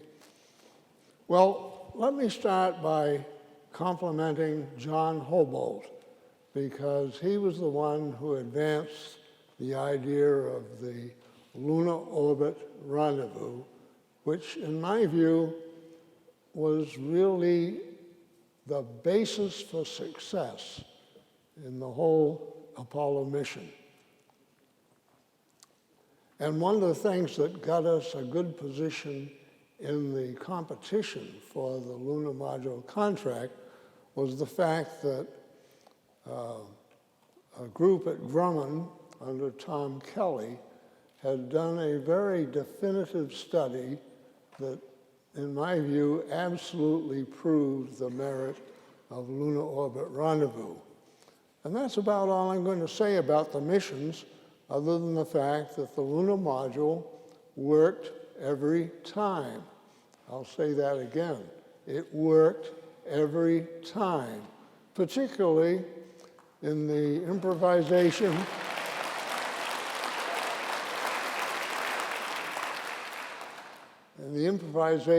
in Apollo 13. And what you didn't see on TV, or maybe you did see it on TV, but you didn't see it in the movie, and that was the long periods of time when nothing was supposed to happen, and indeed we hoped nothing would happen. Well, let me talk a little bit about the contract, because it was a uniquely conceived incentive fee contract. And allegedly, there was trade-off space between performance, schedule, and cost. Well, it didn't take us long to figure out that it didn't quite work that way, that performance was absolutely the first priority, schedule would come next, and cost was a derivative of the first two. Now this leads to what I consider a very basic axiom, which most bureaucrats and politicians don't like to recognize. And that is that if you're going to do something that's truly novel, there isn't anybody who can tell you how long it's going to take or how much it's going to cost. Now that, I think, is one of the basic truths. Certainly, we at Grumman learned that. Now, there were some other problems in the beginning. We had built and were building some airplanes for the Navy that had rather complex electronic systems in them. But the airborne electronics of that era just was not good enough. But even worse than that was the fact that we who had grown up in the aircraft industry were in the position of not being able to flight test the vehicle before delivery. Now, this was a truly frightening consequence of the way the Apollo program was going to work. And the fact that the Lunar Module was never going to operate in the atmosphere.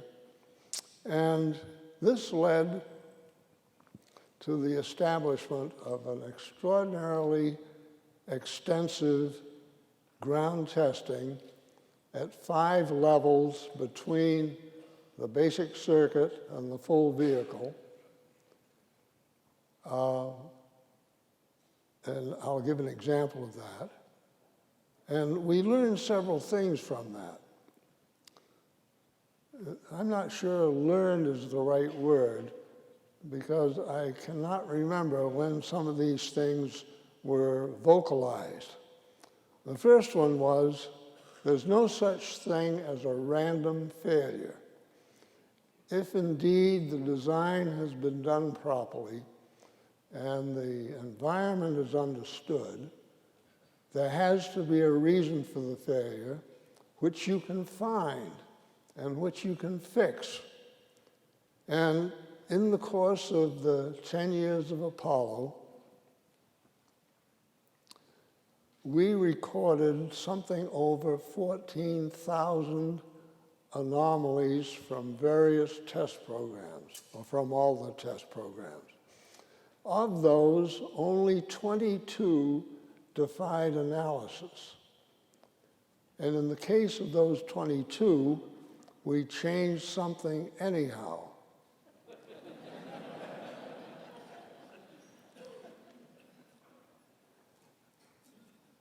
I mentioned that it was an extensive test program. In fact, some things were retested when later examination led us to believe that we hadn't really accomplished what we set out to do.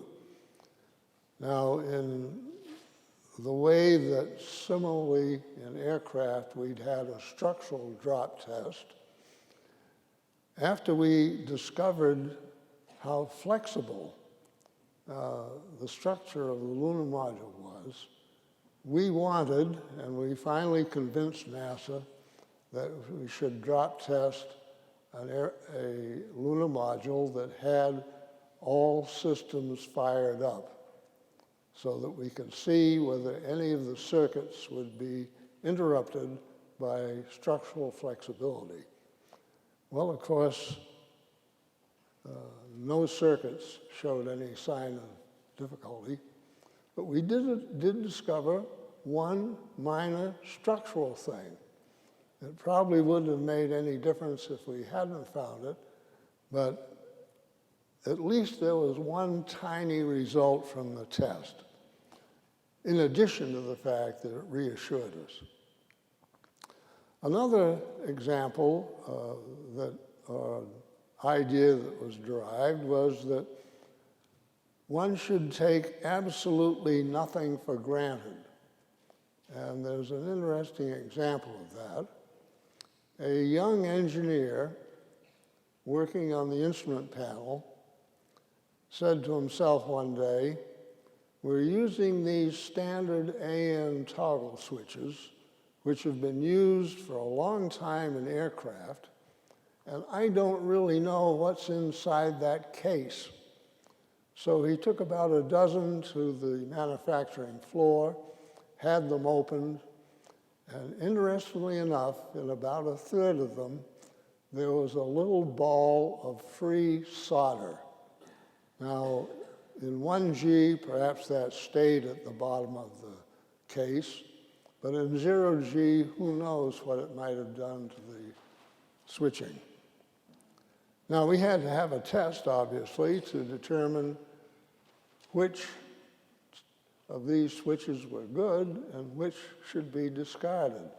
And so we arranged to shake them at the proper frequency, and we discarded about a third of the switches in stock. Another axiom that we came across was, do not ever change anything that works.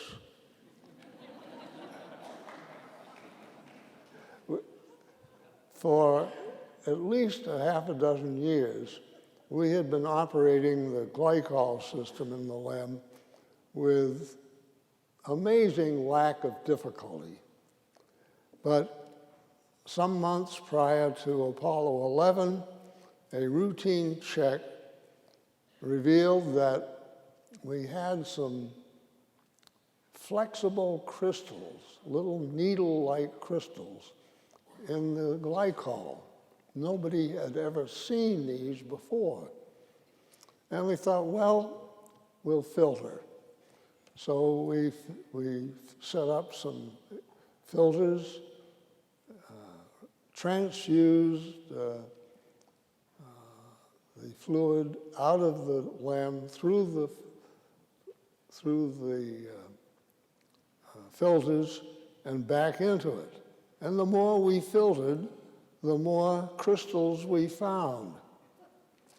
And time was getting short, and what we did, I'll skip to the answer, was we made up some fluid that looked a little bit like pulpy orange juice. And we ran the ground test rig for 2 successive missions.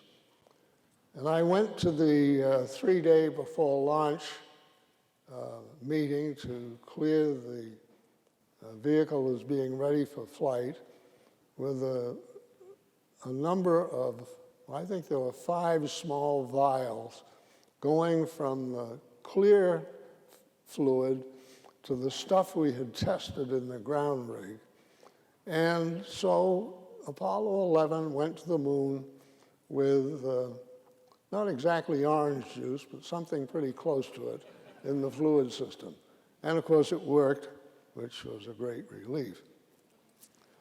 Another thing that was developed during the course of this program, and this was something that evolved over some time, was working very intimately with our major subcontractors.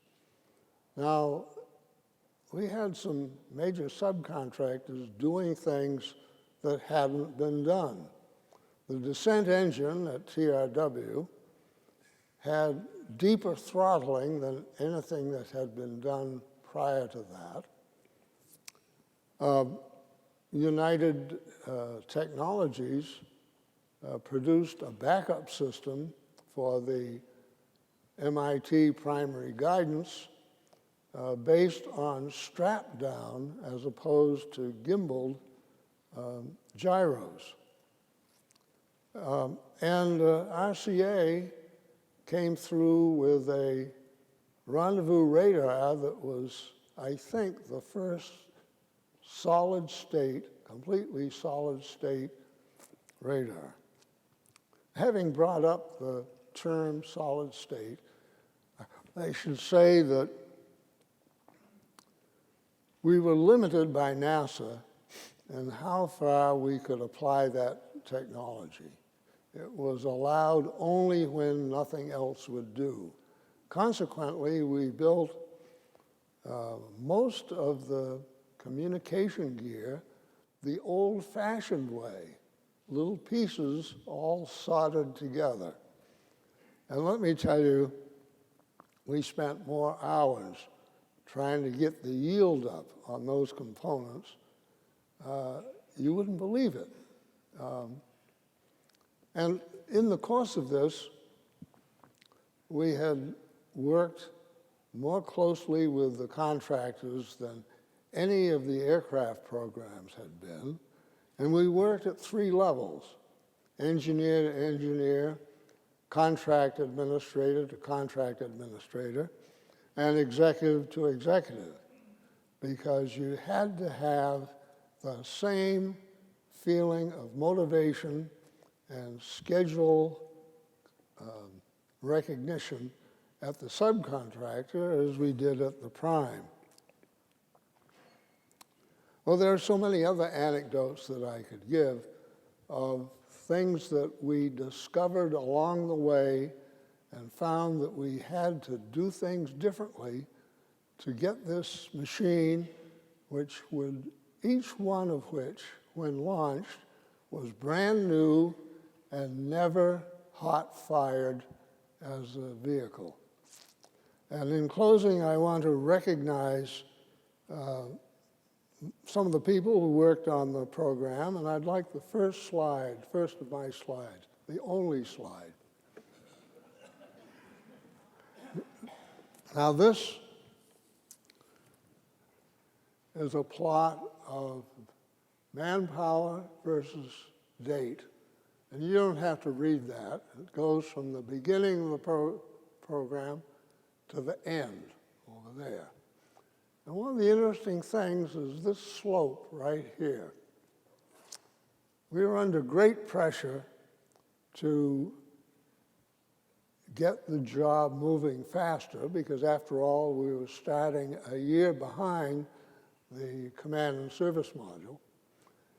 And we discovered that under those conditions, you remember these are the days of big IBM mainframes, none of the modern technology and engineering design. But we could add people just about 200 per month and have an efficient operation.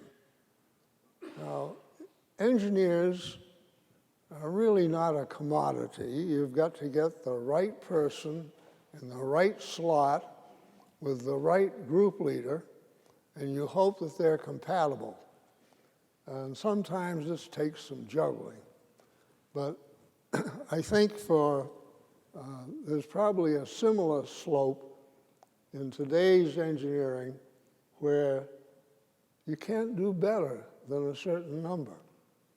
I would point out that that notch at the top represents the change in activity during the recovery from the results of the fire in the command module. And I'd also point out that this difference right here was the amount of overtime that we worked. Now, NASA was always on our shoulders because we had too much overtime. But this was something that Grumman had a lot of experience in. And I believe that we really had a more efficient operation running overtime as we did. But the point I would make here is that we had a system where the group leaders could take care of their people. In other words, a group leader could send a man home for a day. And this was very important because it gave the people who were under the pressure to produce the feeling that the company did care for their good health and for their family problems. A lot of the people here were basically from young families, and as most of you will remember, young families have emergencies, and we did accommodate those from time to time. So the point here is that there were some people who made major contributions and a lot of people who made very minor contributions. But all of those contributions were important. We had a core of engineering and shop people, technicians, mechanics, that I thought of as the tried and true, people we had worked with for years and where the word was absolutely acceptable. That is, if somebody said something, it was understood and meant. But we had a lot of motivated recruits because we had to build up very quickly. It took some time for some of the recruits to figure out how Grumman worked. We did finally produce an organization chart, which was probably good for about 3 days. In looking back at it, the thing that made everything work, and it wasn't my idea, was an early morning, 7:30 in the morning, stand-up meeting where the leaders of various groups came together, and the point was that if you were in trouble as a group leader, waiting on somebody else, this was the place to get some action. It was all done orally. We had some people who kept track of the schedule and the sequence in which things were done, but I really believe that that stand-up meeting would cut down the length of time that many things would have taken. Well, I could go on with many other anecdotes, but I think I've given you some flavor of how we faced a truly novel undertaking and managed to bumble our way through it. Thank you.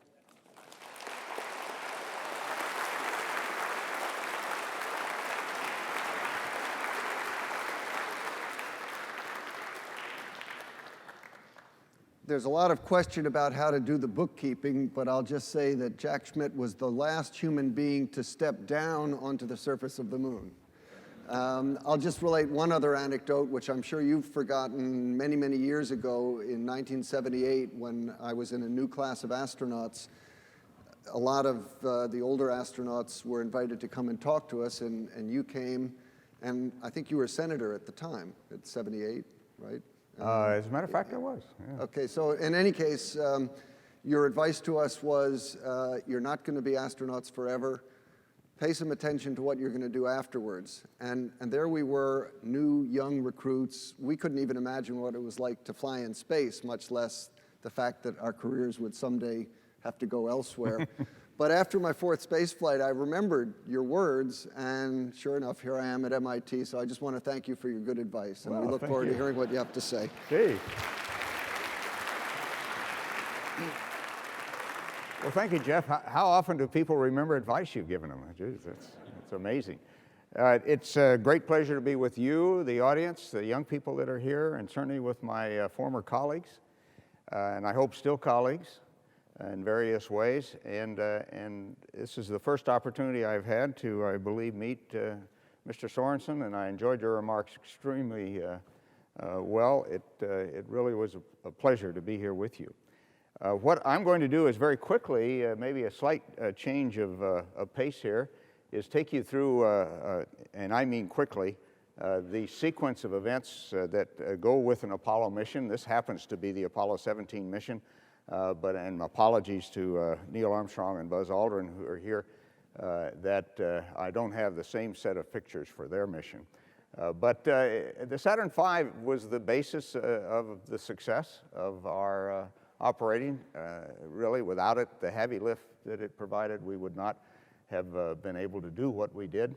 And everything was big about the Saturn V, over 360 feet high, and 6.8 million pounds fully fueled, 7.5 million pounds of thrust at liftoff. And and of course, the building that it came out of, fully constructed, was at the time the largest enclosed space in the world, since superseded, I believe, by the Mall of America in Minneapolis. And if you, just to give you perspective, in the lower right there, that red object is a very large fire engine. Now, launch, people often wonder what it was like, and they tend to forget that you don't reach the full 4G loading that you do after 2 minutes and 45 seconds. And it's mainly a vibration experience. And in order to have that experience, I recommend you drive your pickup truck, if you have one, F-150, hopefully, and drive it over down a railroad track that still has ties. And that'll give you some perspective of the kind of vibration that we were experiencing. Our mission left 2 hours and 40 minutes late because of a computer programming issue. And so we accumulated a great deal of Florida ice, frost, if you will, on the side of our coal fuel tanks and oxidizer tanks. And you can see, if you look carefully, you'll see some of that ice coming off the side of the vehicle. And indeed, most of it came off during this very heavy vibration. This picture of the Earth, it was the first real opportunity I had, and the three of us had, to look back and see what we had left. I took this from 34,000 miles away on of course, the first day of our trip to the moon. Where we were headed, actually, for Apollo 17, with this picture was this part of it is the far side of the moon. You don't get to see that very often unless you're doing some things as students you shouldn't be doing. The Valley of Taurus-Littrow is right there. This is the Serenitatis Basin. It's about 740 kilometers long. Neil and Buzz will recognize their landing area right there. And just over the horizon would be where Apollo 16 landed. The Valley of Taurus-Littrow, about 50 kilometers long and about 7 kilometers wide. That's the command module, Aaron. If you see it right there in the middle of the picture. This picture taken from the left-hand window of the famous Lunar Module that worked every time. Thank you, Joe. And our landing point was going to be right there. This valley is deeper than the Grand Canyon of the Colorado. This South Massif is 2,100 meters high. The mountains over here get up to just slightly less than that. The Lunar Module that worked every time is shown here. And I guess the most important part of this picture is many years ago, I believe it was in Sydney, Australia, a young man asked me, why did we put pizza on the landing gear? And Joe, that's a question I couldn't answer, and I had forgotten they were even pizza. A well-dressed geologist astronaut, and even a pilot astronaut, if you have to have them along, wears what you see here. The total Earth weight of this outfit, plus yours truly inside, was about 370 Earth pounds, but on the moon with 1/6 gravity, that's of course only about 61 pounds. And so it made it really quite easy to move across the surface. I was able to use a cross-country skiing technique and was able to get up to easily 6 kilometers an hour, and if I needed to, even faster than that, just striding above the surface, of course, not on it.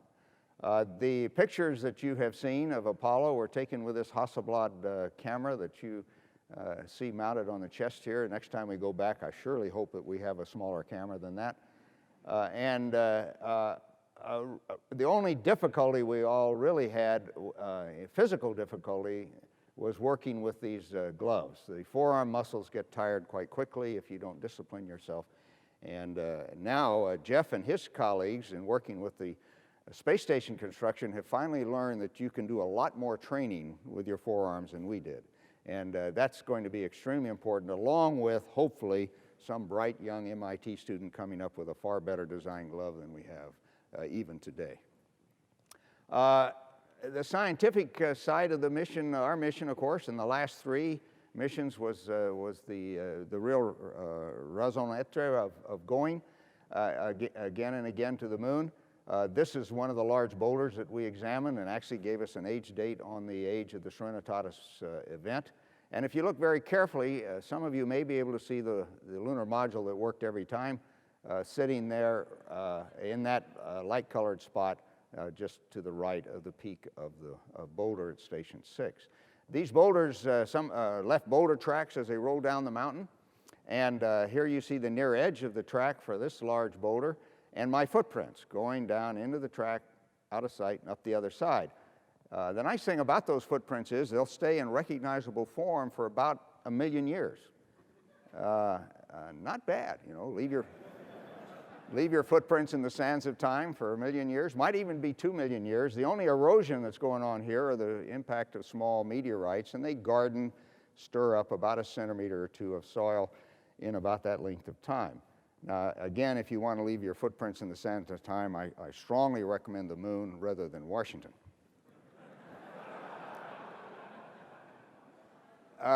Return for us was was a little more exciting maybe than normal. We had left the Earth at 25,000 miles an hour, but in order to make up that 2 hours and 40 minutes that we sat on the pad, and to make sure the Navy was at the right place to recover our spacecraft, or we got to the right where the Navy was, I guess is a better way to put it, we had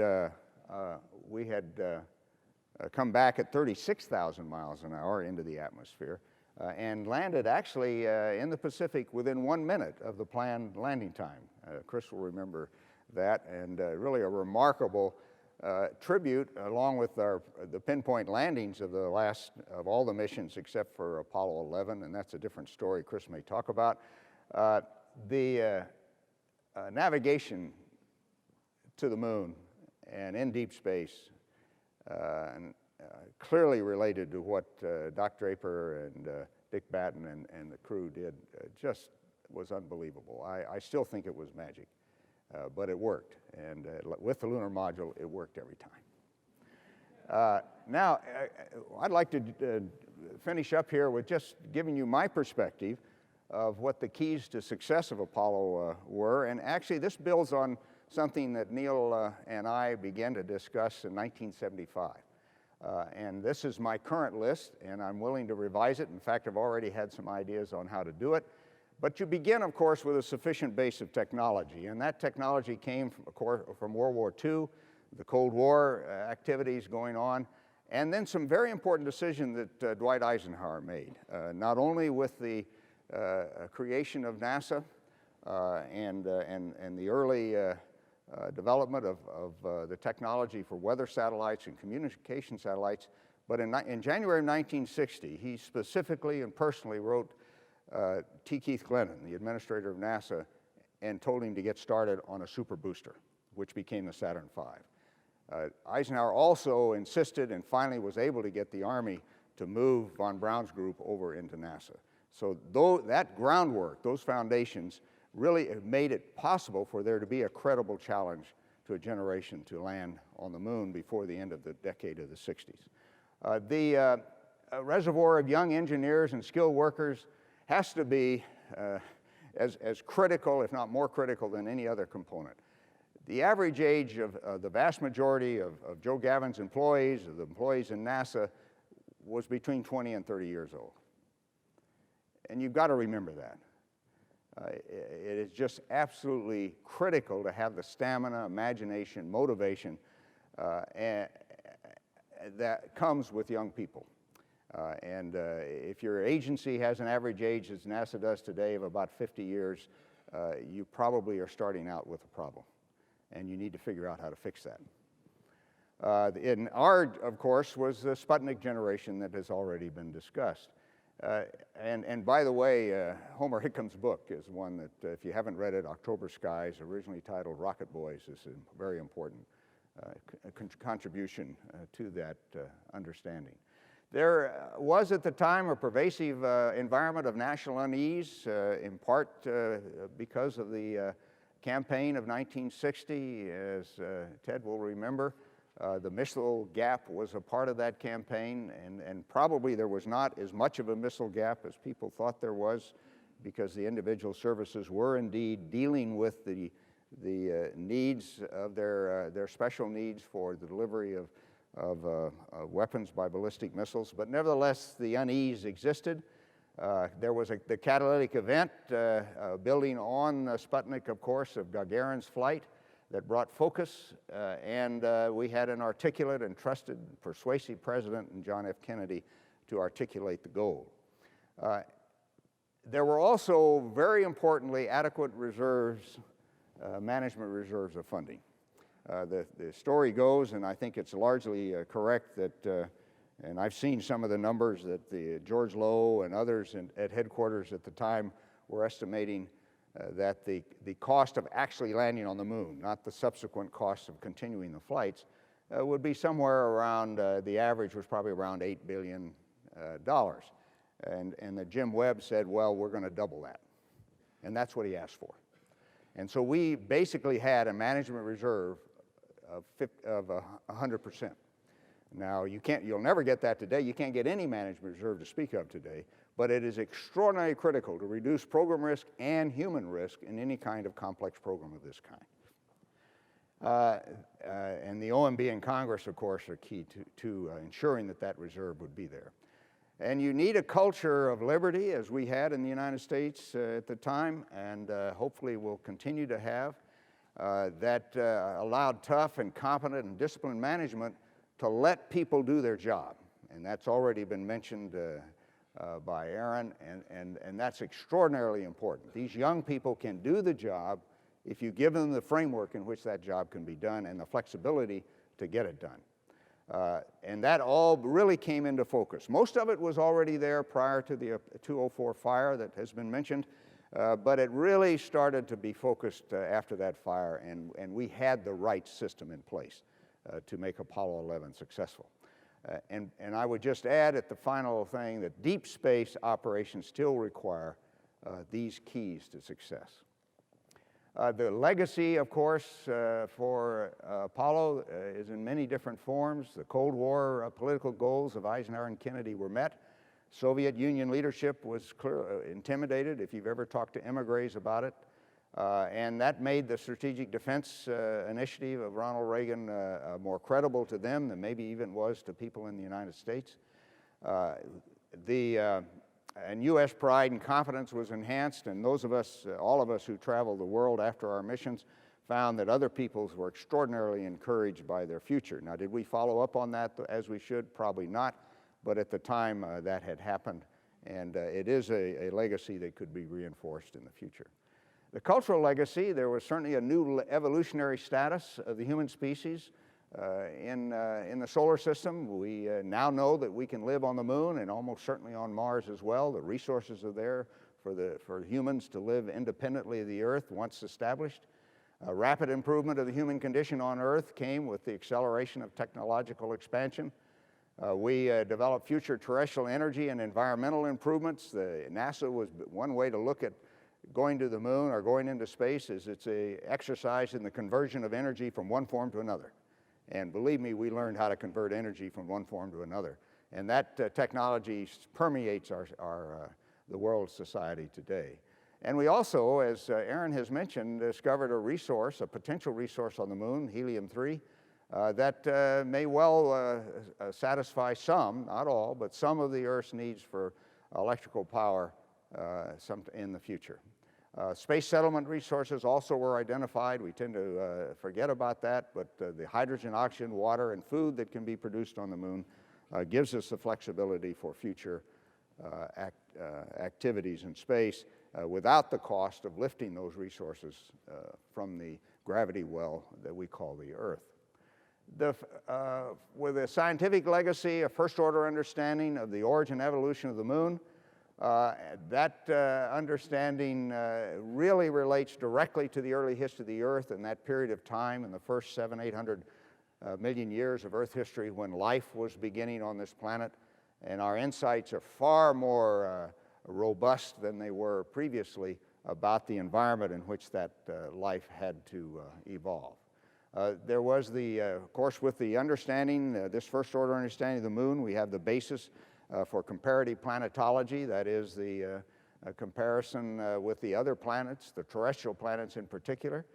And in that is a record of the history of the inner solar system, the impact history of the inner solar system, and as I've already mentioned, it's a guide particularly to the early history of the Earth and Mars.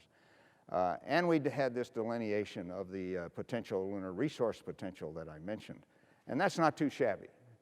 For a program that was clearly not designed with the science of the moon in mind, we got a hell of a lot out of it. And unfortunately, that is not even fully recognized within the scientific community today. And so, ladies and gentlemen, let me thank you very much for your attention. Thank you for your attention to our colleagues here. It's been a great ride, and I hope it's not over yet. Thank you very much.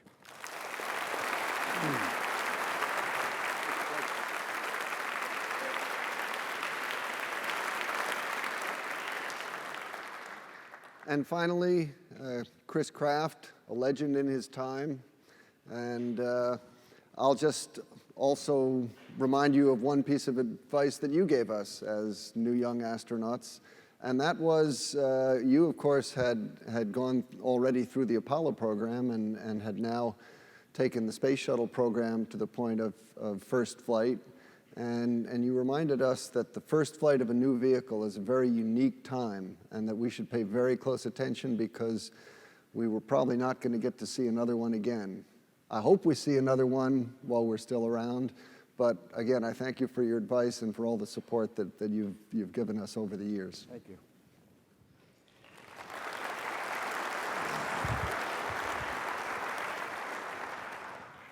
Thank you for having me. It's a pleasure and an honor to be here at MIT. I came to honor the people, the knowledge, and the ingenuity of this great institution. Without it, we would never have gone to the moon. As a matter of fact, we wouldn't have done many things in space. The people that Draper developed here when he built the IMUs and the computers were fundamental to the advancement of everything we did in this country, and particularly in space flight. So when you think about MIT, you think about Stark Draper, you think about Davy Hoag, Malcolm Johnston, Dick Batten, and really a whole host of other people that reside in this part of the world. Certainly the work they did on all of those elements I just mentioned were fundamental to going to the moon and going into space. I was going to say that when I stood up that I'd rather just stand up here and tell stories. I'll tell one because it reminded me a lot of some of us long-winded people. When I went to New York City to a ticker tape parade for the last flight of Mercury, we were in the Astor Hotel, and up on the dais was a number of people, including my boss, Walt Williams, sitting next to Herbert Hoover. He had been brought down out of the attic, probably, where he lived in the hotel. And I noticed he looked over at Walt and said a few words to him. And I asked Walt after it was over, and I said, "What did he say?" And he said, he asked me who was speaking next, and he said, I told him it was Jim Webb. He said he reached over and turned off his his earphones and said, let me know, wake me up when he finishes. So if you want to go to sleep, go ahead. It's okay with me. Joe, I wanted to tell you there was a solder ball still left in Apollo 14.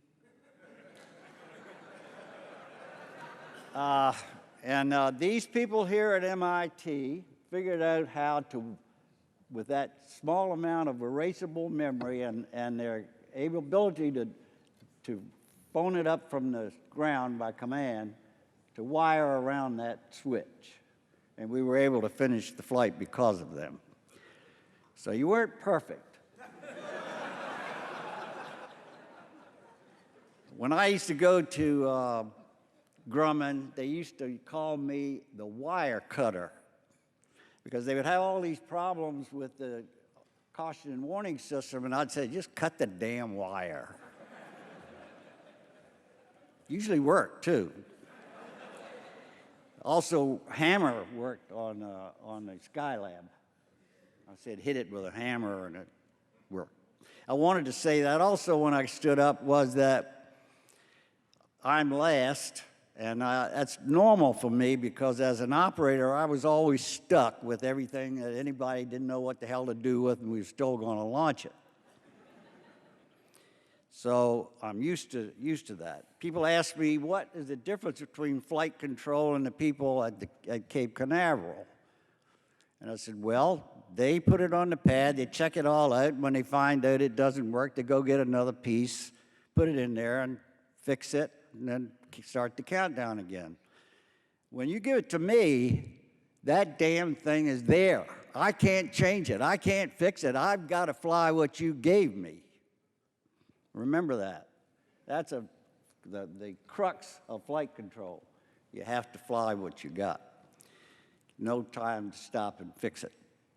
Not entirely true today in the space lab. In the early years of spaceflight, before we really got started in this thing, you have to remember that we were struggling with the ability of the human being. We did not know that man could do a job at zero gravity. 95 to 98% of the medical community in this country thought that the eyeballs would pop out at 0G, that the man would swallow his tongue, and I heard things like 24-hour ulcers where the man was going to bleed to death on the pad, and we had to be able to get to him in 3 minutes. Getting to a spacecraft in 3 minutes when you don't have allow any people on the pad is a tough order. I had one doctor that proposed that we get a helicopter, put a key in the Marmon clamp on Mercury so that he could undo the clamp, go in there with a helicopter and get the astronaut out. I never thought that was a very good idea. As you recall, on the first Redstone abort, first Redstone flight, we had an animal flight, and the chimpanzee was sitting on the pad, and we launched him, and before we could get rid of the escape tower, the engine shut down early, and it threw the spacecraft and the chimpanzee off into space with a 17G kick in the fanny. And that was quite a jolt to our instruments and the spacecraft and the chimpanzee. And every doctor in this country wanted us to take 45 chimpanzees to the Johnsville centrifuge and test them to destruction. Meanwhile, Mr. Gagarin flew. And so they backed off of that and said, well, we guess man can survive in space. So that was a shock to us to have Gagarin fly before we did, and it was because we had made some errors in the Redstone launch. But then on May the 5th, Alan Shepard flew for his first 15-minute flight and 6 minutes of zero gravity. Now, the world response to those two flights was phenomenal. The Russians, when Gagarin flew, put it on page 37 of their newspaper. The next day, it was on headlines in the paper because the rest of the world went bananas, as you recall. Or maybe you don't, maybe some of you in this audience don't recall that the rest of the world did go bananas. And it was at that point in time, as Mr. Sorenson said, that Mr. Kennedy had been thinking about this and challenged the United States to go to the moon. I remember that day very clearly. I thought he had lost his mind. Here I was at Cape Canaveral, had not launched John Glenn yet into space, did not know how to do orbit determination from the ground with radar. But suddenly, being in charge of flight operations as well as being the flight director at that point, I now had to come up with the orbital mechanics of how you go back and forth to the moon. And that was, to me, a hell of a challenge. So at that point, I realized, and still do today, that space flight is inexorably entwined with politics. Just remember that as we try to make some decisions on what we're going to do in the next program and what we're going to do and what Mr. Augustine is going to come up with that he wants Mr. Obama to sign the check for. It is entwined. In fact, even Christopher Columbus, my namesake, found that out back in 1400s, that he had to get Isabel to cash her chips before he could go explore the West. And that's the way it's probably going to be forever. We have to do the political along with the engineering. I think we can figure out the engineering. And I point out to you again that, just because I remember it, that when Mr. Kennedy said we're going to go to the moon in this decade, it had us all going back to read Jules Verne and find out about direct descent, Earth orbit ways of doing it, and some guy named White at the Langley Research Center and his boss, Hewitt Phillips, invented lunar orbit rendezvous. Mr. Hobo was the salesman, but there's where the beauty of great engineering comes from. It was that time period when we started thinking about how we were going to land something on the moon, and Bob Gilruth and I were riding back and forth in a Gulfstream, and he said, can you imagine that we're going to take the Redstone rocket? If you can imagine that, what the Redstone rocket, remember that, what that looked like with a capsule on top. And that's what we're going to land on the moon when we do direct ascent. That didn't make a heck of a lot of sense. And that's when all these young men came up with the idea of a bug, of separating it, taking only it down to the surface. And that bug at that point in time only included one person, but we figured he better have a playmate to go to the lunar surface because he might fall down like a turtle and not be able to get back up in that spacesuit. I don't know whether Neil remembers that or not, but I'm sure he was glad to have Buzz along to get him if he fell down. The story I could tell about the television system on Apollo would also be interesting. I'll tell you that later because you don't want to sit here all day and listen to my stories. Now, what this then led, Mr. Kennedy's decision was it led to the Gemini program, which we quickly put together because we didn't know how to maneuver in space, we didn't know how to rendezvous in space, we didn't know how to dock in space, we didn't know how to do EVA, we didn't know how to spend 14 days in space, and we didn't know how to do a guided reentry from space. And Gemini did all of that for us. And we did that whole program in 2 years with 12 flights. I'd like to remind the people working on Constellation today.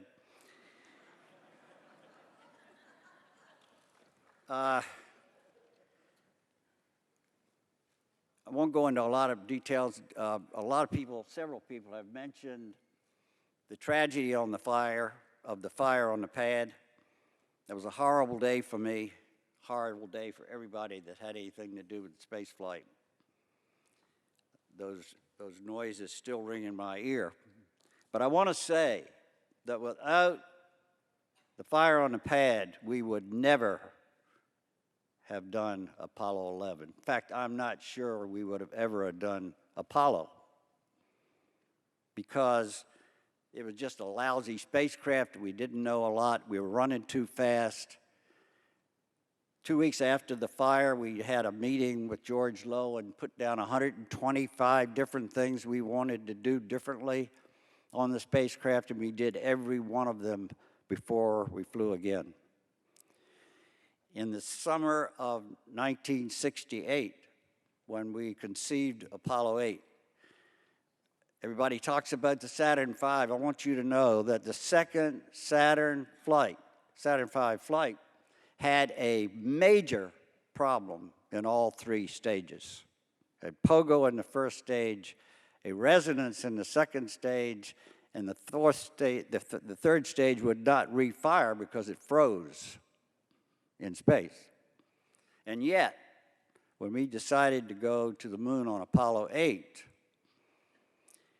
we used the Saturn V the next time to send man there. I'll remind you of that also, because it took one hell of a lot of guts to make up your mind you were going to do that, and we need some of that today. We need some guts. If we're going to do a space program, we are not going to do it without having that kind of thought process in our brains. The flight of Apollo 11 was indeed a tremendous event. Fantastic experience, one in which was there was so much exhilaration that it'd be hard to cut it except with a knife.